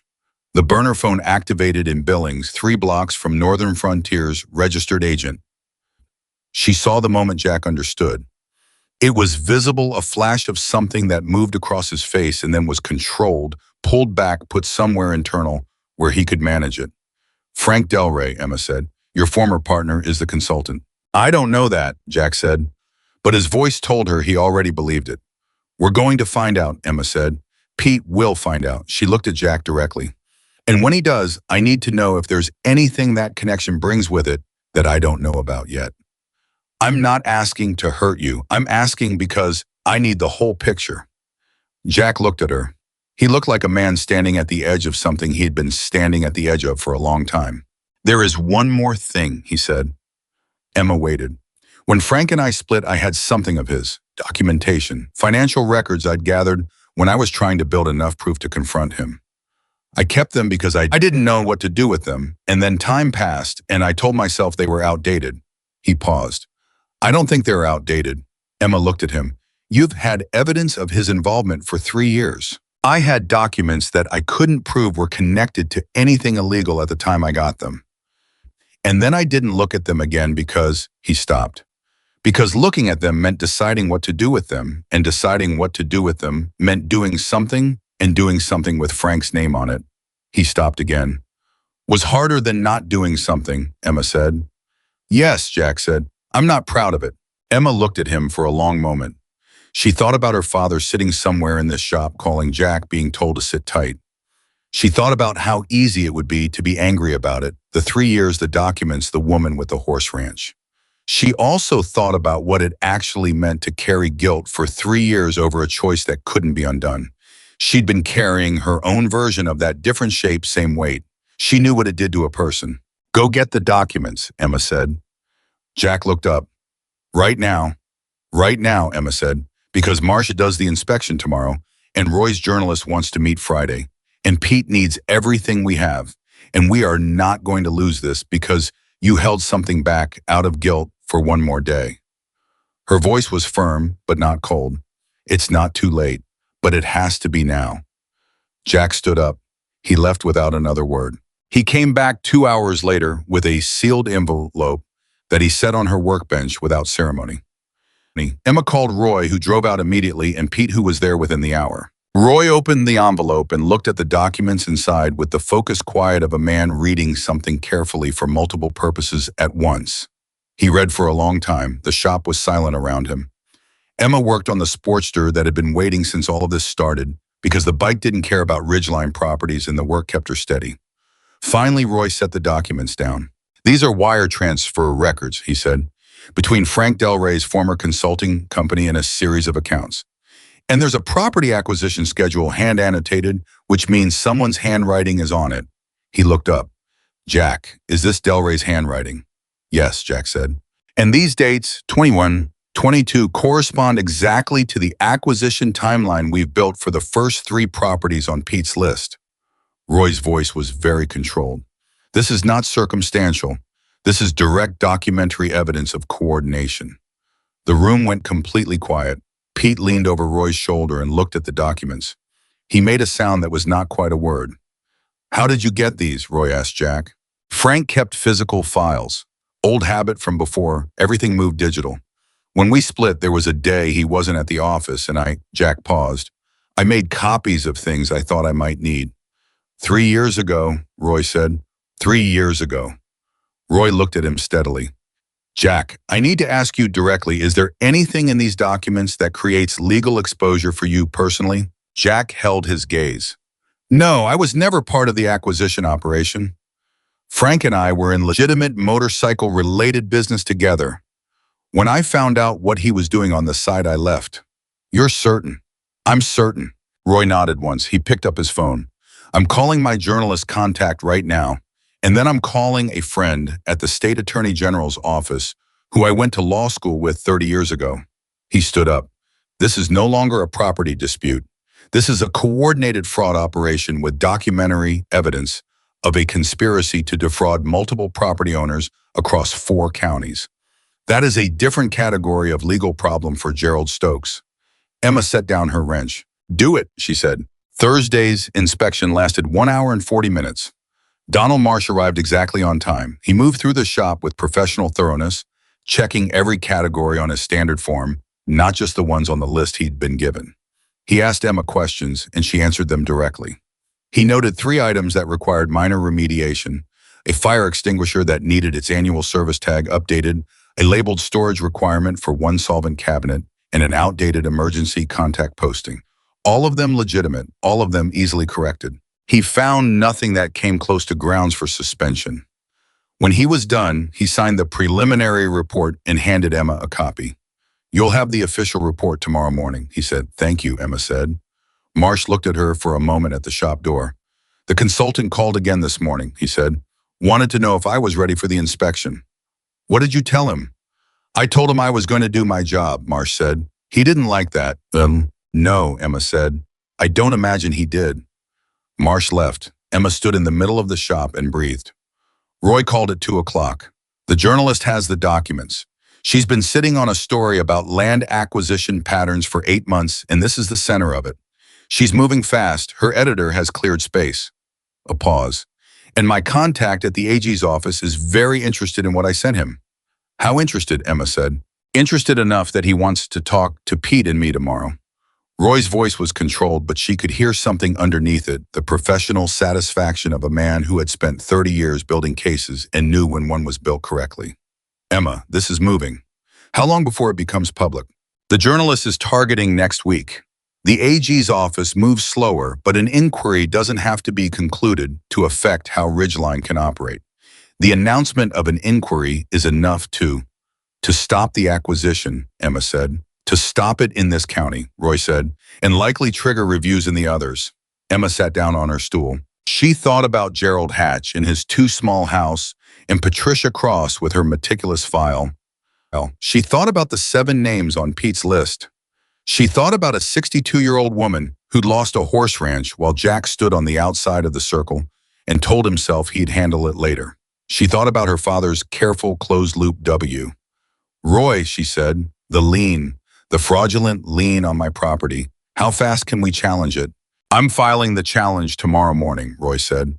with the handwriting analysis from the Missoula analyst, who, by the way, took 3 hours to review your father's documents and called me this morning to say this was one of the cleaner cases of signature fraud she'd seen in 20 years. The challenge is airtight. The lien will be dismissed. The question is timing. Can we get it dismissed before the bank's 60-day window? That's what I'm working on, Roy said.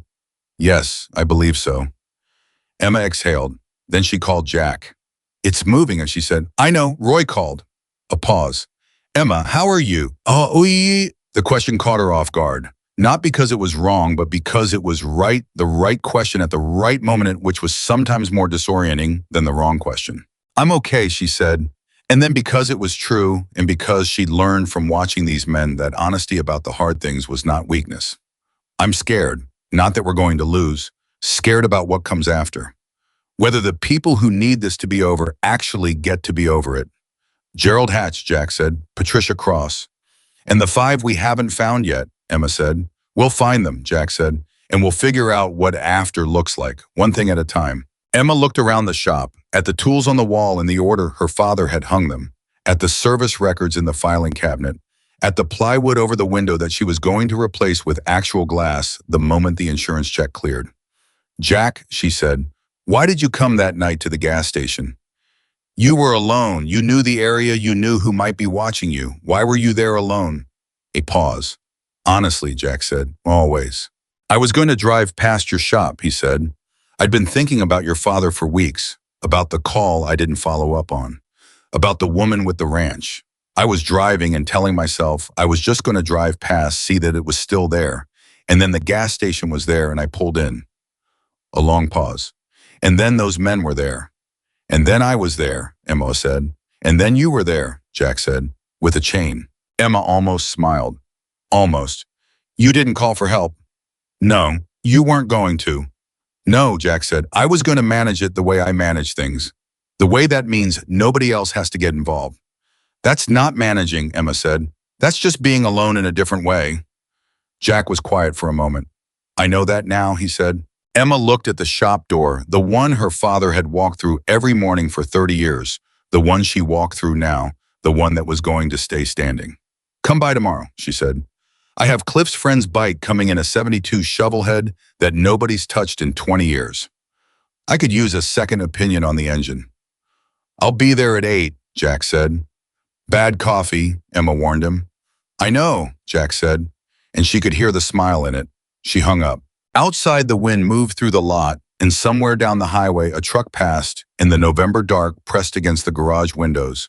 And Emma Walker sat in the middle of her father's shop, and felt the particular satisfaction of a machine that had been broken and was beginning carefully and correctly to run again. She still had the property dispute.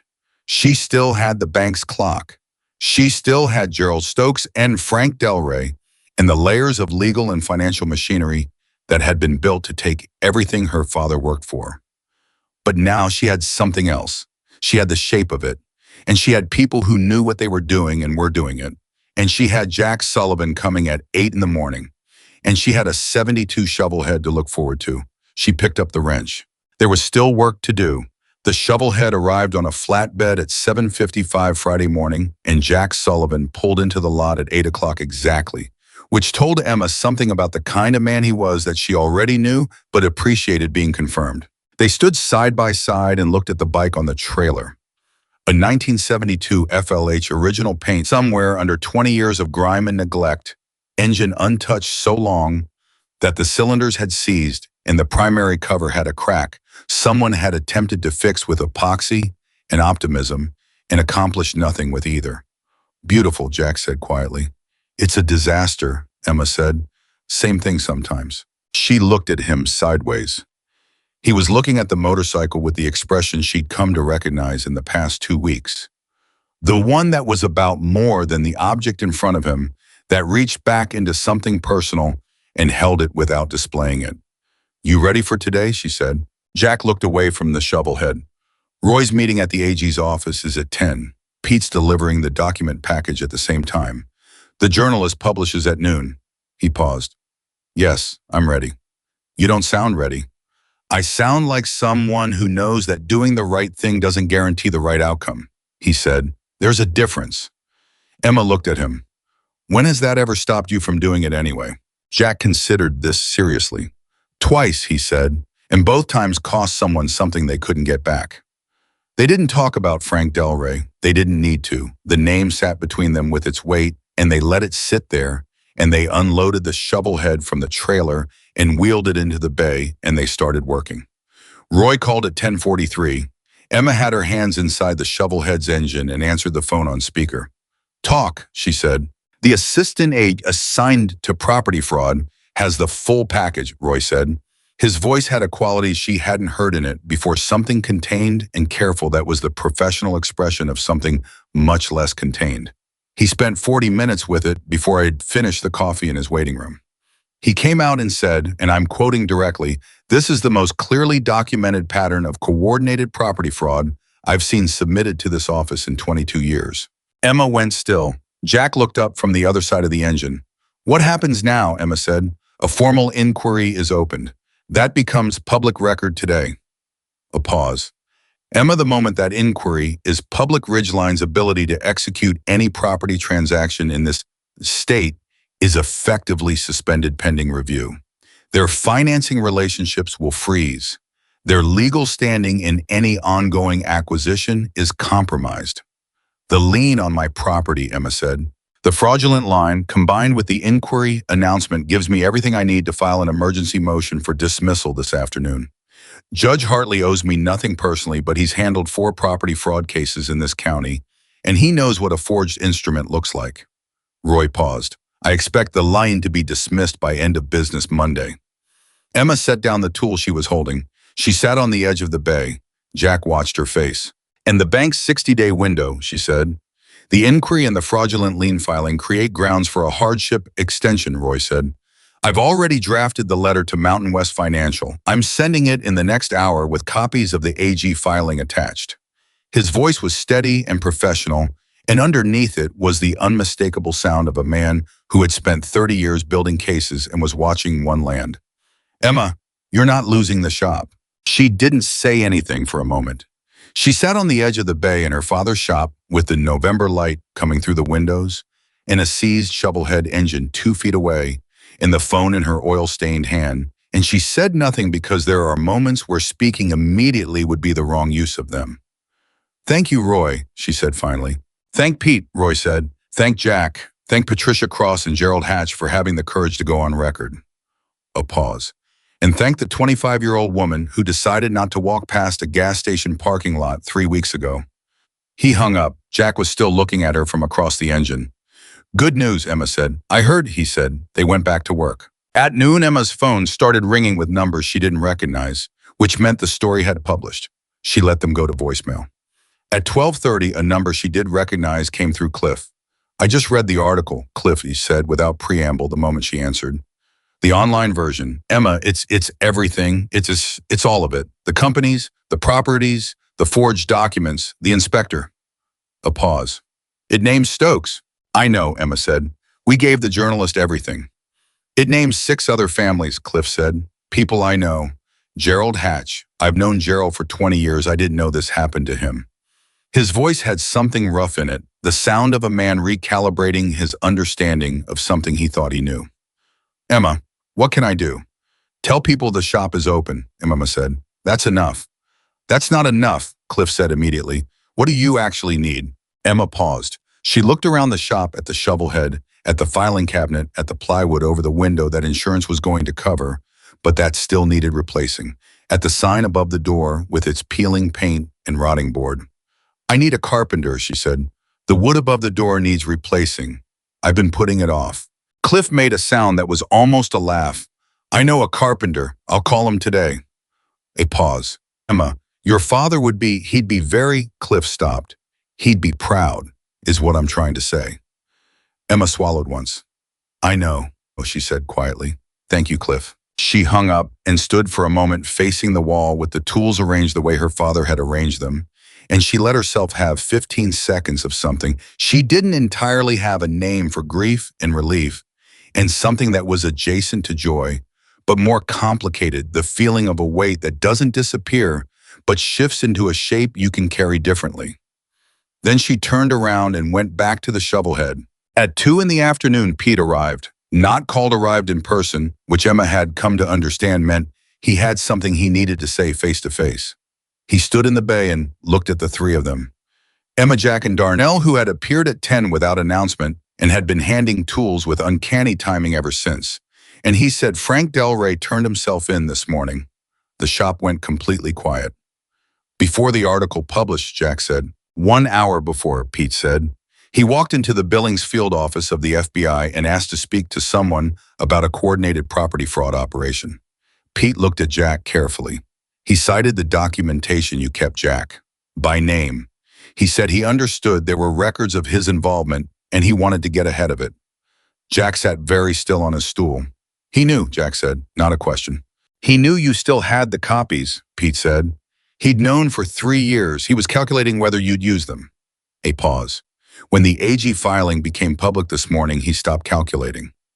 Jack stood up from the stool and walked to the far side of the bay and stood with his back to the room for a moment, and nobody said anything because nobody needed to.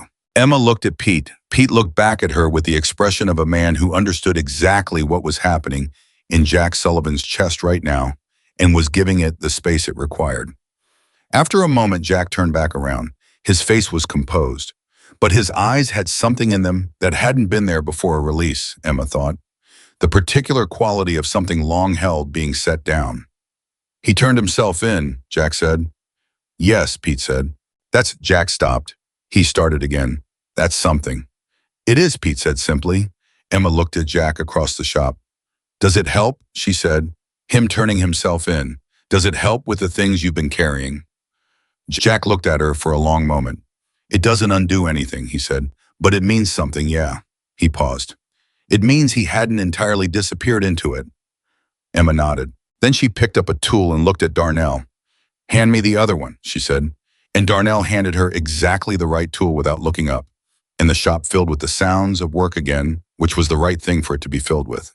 By Friday evening, Emma had 14 voicemails she hadn't returned, 3 texts from journalists she hadn't heard of, and 1 text from a number she didn't recognize that said, simply, I saw the article. I'm one of the 7. My name is Carol Brennan. I need to talk to someone who knows what happened to us. Is that you? Emma read the text twice, then she typed back, yes, call me anytime. The phone rang 30 seconds later. Carol Brennan was 61 years old and had run a small welding and fabrication business on a parcel 2 miles north of Gerald Hatch's former property. She'd sold to Ridgeline 19 months ago. She'd thought she had no choice. She'd thought she was the only one. I read the article 3 times, Carol said. Her voice was controlled, but Emma could hear the thing underneath it, the recognition, the particular relief of someone who has been told that what they experienced was real and not a product of bad luck or weakness. I kept looking for the part where they'd gotten something wrong, where it would turn out to be about someone else. It wasn't wrong, Emma said. No, Carol said. I know. A pause. The man who called my main client, the one who suggested there might be quality concerns with my work. I never proved that was connected. I lost the account and I couldn't recover from it financially, and then Ridgeline's offer was sitting there and I didn't have a way to say no. I know, Emma said. How did you say no? Carol asked. Not with bitterness. With genuine curiosity, the question of a person trying to understand what resource had been available that they hadn't found. Emma thought about this honestly. I didn't say no because I was stronger, she said. I said no because I found people who knew the shape of it before I did, and they helped me see it as a system instead of seeing each piece separately. A pause. That's the only difference. Carol was quiet for the moment. Is it too late for me for what I lost? Emma closed her eyes briefly. She didn't know the answer to that. Roy would know more. Pete would know more. But she knew this. I don't know exactly what's possible legally, but I know that you're not going to figure it out alone, and you don't have to. After she hung up with Carol Brennan, Emma sat in the apartment above the shop for a long time. She was exhausted in the particular way that comes not from physical work, but from the sustained concentration of managing something difficult for a sustained period. The kind of tired that goes bone deep and requires more than sleep to address. She thought about what Roy had said that afternoon when he'd called again to update her on the emergency lien dismissal motion that the AG's inquiry had triggered a review in 2 neighboring counties. that two other property owners had already contacted the AG's office directly after reading the article that the journalist was working on a follow-up piece. She thought about something Pete had said quietly before he left the shop. Your father's $14,000 from the Stokes bankruptcy. It's in the restitution filing. It may not amount to much, but it's in there. She thought about Carol Brennan's voice asking, is it too late? She thought about the shape of all of it, the 7 properties, the 5 years of patient maneuvering, the forged signature on a document designed to steal what her father had spent 30 years building. She thought about the chain in her hand in a gas station parking lot 3 weeks ago and an old man's voice that didn't break. She turned off the light and went to sleep. The following Monday, the lien was dismissed. Roy called her at 3 in the afternoon to confirm it, and his voice had the particular quality of a man delivering the verdict he'd believed in all along, but hadn't allowed himself to fully believe until it was on paper. Dismissed with prejudice, he said. The judge's language in the order is, Emma, it's not judicial language. It's the language of a man who is genuinely angry. Good, Emma said. The carpenter Cliff sent a quiet, efficient man named Marcus, who worked fast and didn't talk much, which Emma respected, replace the wood above the door on Tuesday morning. He also, without being asked, stripped and primed the sign frame. You painting the sign? He asked when he was done. Emma looked up at the bare wood. The old sign was gone. She'd taken it down herself on Sunday, carefully, and stored it in the back of the shop. She wasn't sure why she'd kept it. She just knew she wasn't ready to throw it away. I'm going to repaint it, she said. Something a little different. Marcus nodded once and left without asking what that meant, which she also respected. She painted the sign herself on a Wednesday afternoon between a carburetor rebuild and a tire change. She took her time with it. The lettering was her own, not her father's style, which had been neat and mechanical, but her own, which was slightly looser and slightly larger and entirely hers. Jack came by that afternoon and stood in the lot and looked up at it. Walker Restoration, he read. That's different from Walker's Garage. It's a different shop, Emma said. Same building, different shop. Jack was quiet for a moment. Your father would like it, he said. I think he'd argue with me about it for 20 minutes and then decide he liked it, Emma said. Jack smiled. The real one, the one that changed his face. That sounds right. 2 weeks after the article published, Gerald Stokes' attorneys filed for a negotiated settlement with the AG's office, which Roy explained meant they were trying to limit criminal exposure by cooperating with the investigation.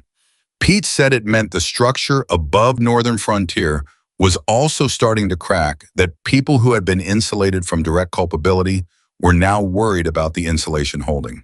It's not going to be fast, Roy told Emma. These things move through the legal system at the speed of legal systems, but the direction is set. And the families, Emma said, the ones who already lost their properties. Roy chose his words carefully. Restitution in fraud cases is imperfect. The properties themselves may not be recoverable. Some of them have already been resold or developed. But financial restitution is part of the settlement negotiation, and the AG's office is pushing hard on that. He paused. Carol Brennan's case, Gerald Hatch's case. They're specifically named in the complaint. Emma thought about Gerald in his too small house and Carol, who'd thought she was alone. Push harder, Emma said. I intend to, Roy said. 3 weeks after that, something happened that Emma hadn't anticipated, and that arrived without warning, the way the most significant things in her life seemed to. A young man named Daniel came to the shop. He was 22 years old, recently discharged from the Army, looking for work. He'd read about the shop in the follow-up article. The journalist had included a profile of Emma as part of the broader story, which Emma had agreed to, reluctantly, and which had been read apparently by a significant number of people. Daniel stood in her bay door with his hat in his hands and said he could learn whatever she needed him to learn, and he was good with his hands, and he needed a reason to be somewhere that mattered. Emma looked at him for a moment. She thought about her father handing a 9-year-old a wrench and saying, "Here, hold this. Can you hand someone a tool without being told twice?" she said. Daniel blinked. "Yes, ma'am." "Don't call me ma'am." She nodded toward the bay. "There's a 1972 shovel head in there that needs a second set of hands. Let's see what you've got." Daniel went to the shovel head. He looked at it the way a person looks at something they recognize the importance of without fully understanding it yet. "Beautiful," he said quietly. Emma looked at him sideways. "It's a disaster." Daniel looked at her. "Same thing sometimes." Emma was quiet for a moment. Then she handed him a tool. "Yeah," she said. Sometimes. Jack came by that evening and found Daniel still in the shop, still working, asking Emma questions in the careful way of someone who understood the difference between asking to learn and asking to perform learning. Jack stood in the door and watched for a moment without announcing himself. Emma noticed him. "This is Daniel," she said. "He's starting Monday." Jack looked at Daniel. Daniel looked back with the steady assessment of a young man who'd learned to read rooms quickly. "Sir," Daniel said. "You know motorcycles?" Jack said. "Learning," Daniel said. Jack nodded once. He looked at Emma with something in his expression she recognized now, the thing that had been sitting behind everything else. Since that gas station parking lot, the thing that had driven him out there on that particular night, on a road that happened to pass her shop. The particular quality of a man who had been carrying something for a long time and was beginning carefully to set it down in the right place. "Your father would have hired him too," Jack said. "I know," Emma said. She went back to work. In the months that followed, things moved both faster and slower than Emma expected, which she came to understand was simply the nature of things that matter. They have their own pace and don't consult you about it. The AG's investigation expanded. 2 additional counties opened parallel inquiries. Gerald Stokes's negotiated settlement collapsed when a former employee came forward with additional documentation, which Pete said with considerable satisfaction meant the case was going to trial. Roy came to the shop one Saturday morning with a document that he set on Emma's workbench without preamble. "The fraudulent lien," he said, "the countersuit for damages." He tapped the paper. The judge awarded the full amount, plus legal fees, plus the $15,000 in documented losses from the customer contacts in the Marsh incident. He looked at her steadily. "It doesn't undo the 18 months, but it's real money. It pays the outstanding bank balance." Emma stared at the document. "It pays the balance," she said. "With enough remaining for the repairs you've been putting off for 2 years, Roy said. Emma put both hands flat on the workbench. She breathed. She didn't say anything for a moment because, again, the moment didn't call for immediate words. Then she said, "Gerald Hatch, Carol Brennan. Their cases are in the restitution filing," Roy said. "They'll hear something within 60 days. He paused. "Emma, you've done something here that goes beyond your own property. The pattern that's now documented across those counties, it's going to be used as a template for identifying similar operations in other states. The AG's office is sharing the methodology nationally." Emma looked at him. "They're using our case. They're using what Pete built," Roy said, "and what you made possible by refusing to take their money." Their money. Emma sat with that. She thought about all the ways this story could have gone differently. If she'd walked past the gas station, if she'd taken Ridgeline's second offer, the one that came after the window break, if Jack had kept the documents in a box for another 3 years, if Patricia Cross hadn't made those careful, meticulous copies out of a stubborn belief that someone would eventually come who needed them. Each person holding their peace, each one believing without certainty that the peace mattered. That was the thing her father had never told her about fixing broken things, that sometimes the broken thing was too large for one person, and you had to find the others who were also holding pieces, and you had to put your trust in the fact that together the pieces added up to something. She understood it now. Jack came for dinner that night. He sat at her kitchen table above the shop, the small kitchen where the bank call had come in November, where she'd made bad coffee in the dark and done terrible math and believed she was going to lose everything. And he ate the meal she'd made, and they talked about the shovelhead, which was coming along, and about Daniel, who was learning faster than she'd expected and had a particular gift for listening to engines that reminded her of herself at that age, and about Luther, who was 81 and had started coming to the shop on Tuesday afternoons just to sit and watch and occasionally say something that landed with the weight of 30 words compressed into 4. "He told me something last week," Emma said. "He said the people who fix things are never the ones who think they're fixing things. They're just the ones who don't walk away." Jack was quiet for a moment. "That sounds like Luther." "Is it true?" Jack looked at her across the table. "Yeah," he said, "I think it is." Emma looked at her hands. The grease never fully came out from under the nails. There was always a trace of it, a physical record of the work. She used to think of it as something to apologize for. She didn't anymore. "My father called you," she said. 2.5 years ago, he said something felt wrong. You said you'd look into it." Jack held her gaze. He didn't look away, and he didn't flinch. "Yes." If you'd followed up, Emma said carefully, if you'd called back in a week like you said you would, what do you think would have happened? Jack was quiet for a long moment. I think we'd have seen it earlier. I think he might have had more time. He paused.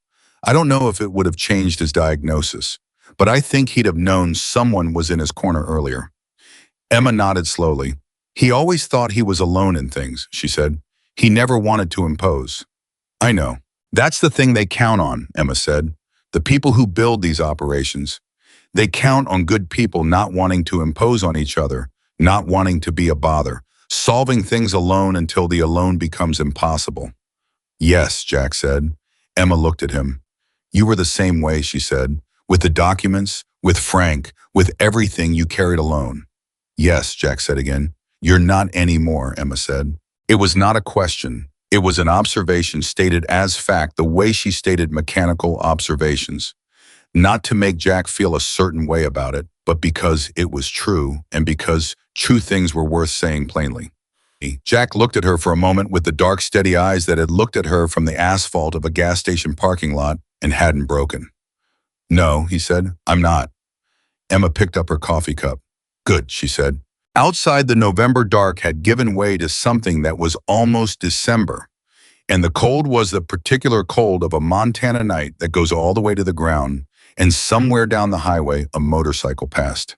She could hear the engine, a good engine, well kept and properly tuned, and it faded into the distance the way all sounds do, the way this story had already begun to fade from crisis into something that would become over time simply the shape of how things were. The sign above the door said Walker Restoration. The filing cabinet held 15 years of her father's handwriting and one forged signature that had been dismissed with prejudice by a judge who'd used language that wasn't quite judicial. The bay held a 1972 shovelhead that was going to run again. Daniel was coming in Monday. Roy was filing something else on Tuesday. Pete was already building something new that he hadn't told anyone about yet because Pete liked to work until he had something worth reporting. And Jack Sullivan was sitting at her kitchen table above her father's shop, drinking coffee that was better than the shop coffee, but still not excellent. And he was going to be back tomorrow and the day after that and the day after that, because that was what it meant when someone stopped being alone in a thing and started being part of something else instead. Emma Walker had spent her whole life fixing broken things. She had learned finally what her father had always known and never found the right words for the most important broken thing you can fix is not an engine, not a frame, not a seized primary chain. It is the belief that you have to fix things alone. Fix that and everything else becomes possible. She had fixed it, and the shop was still standing.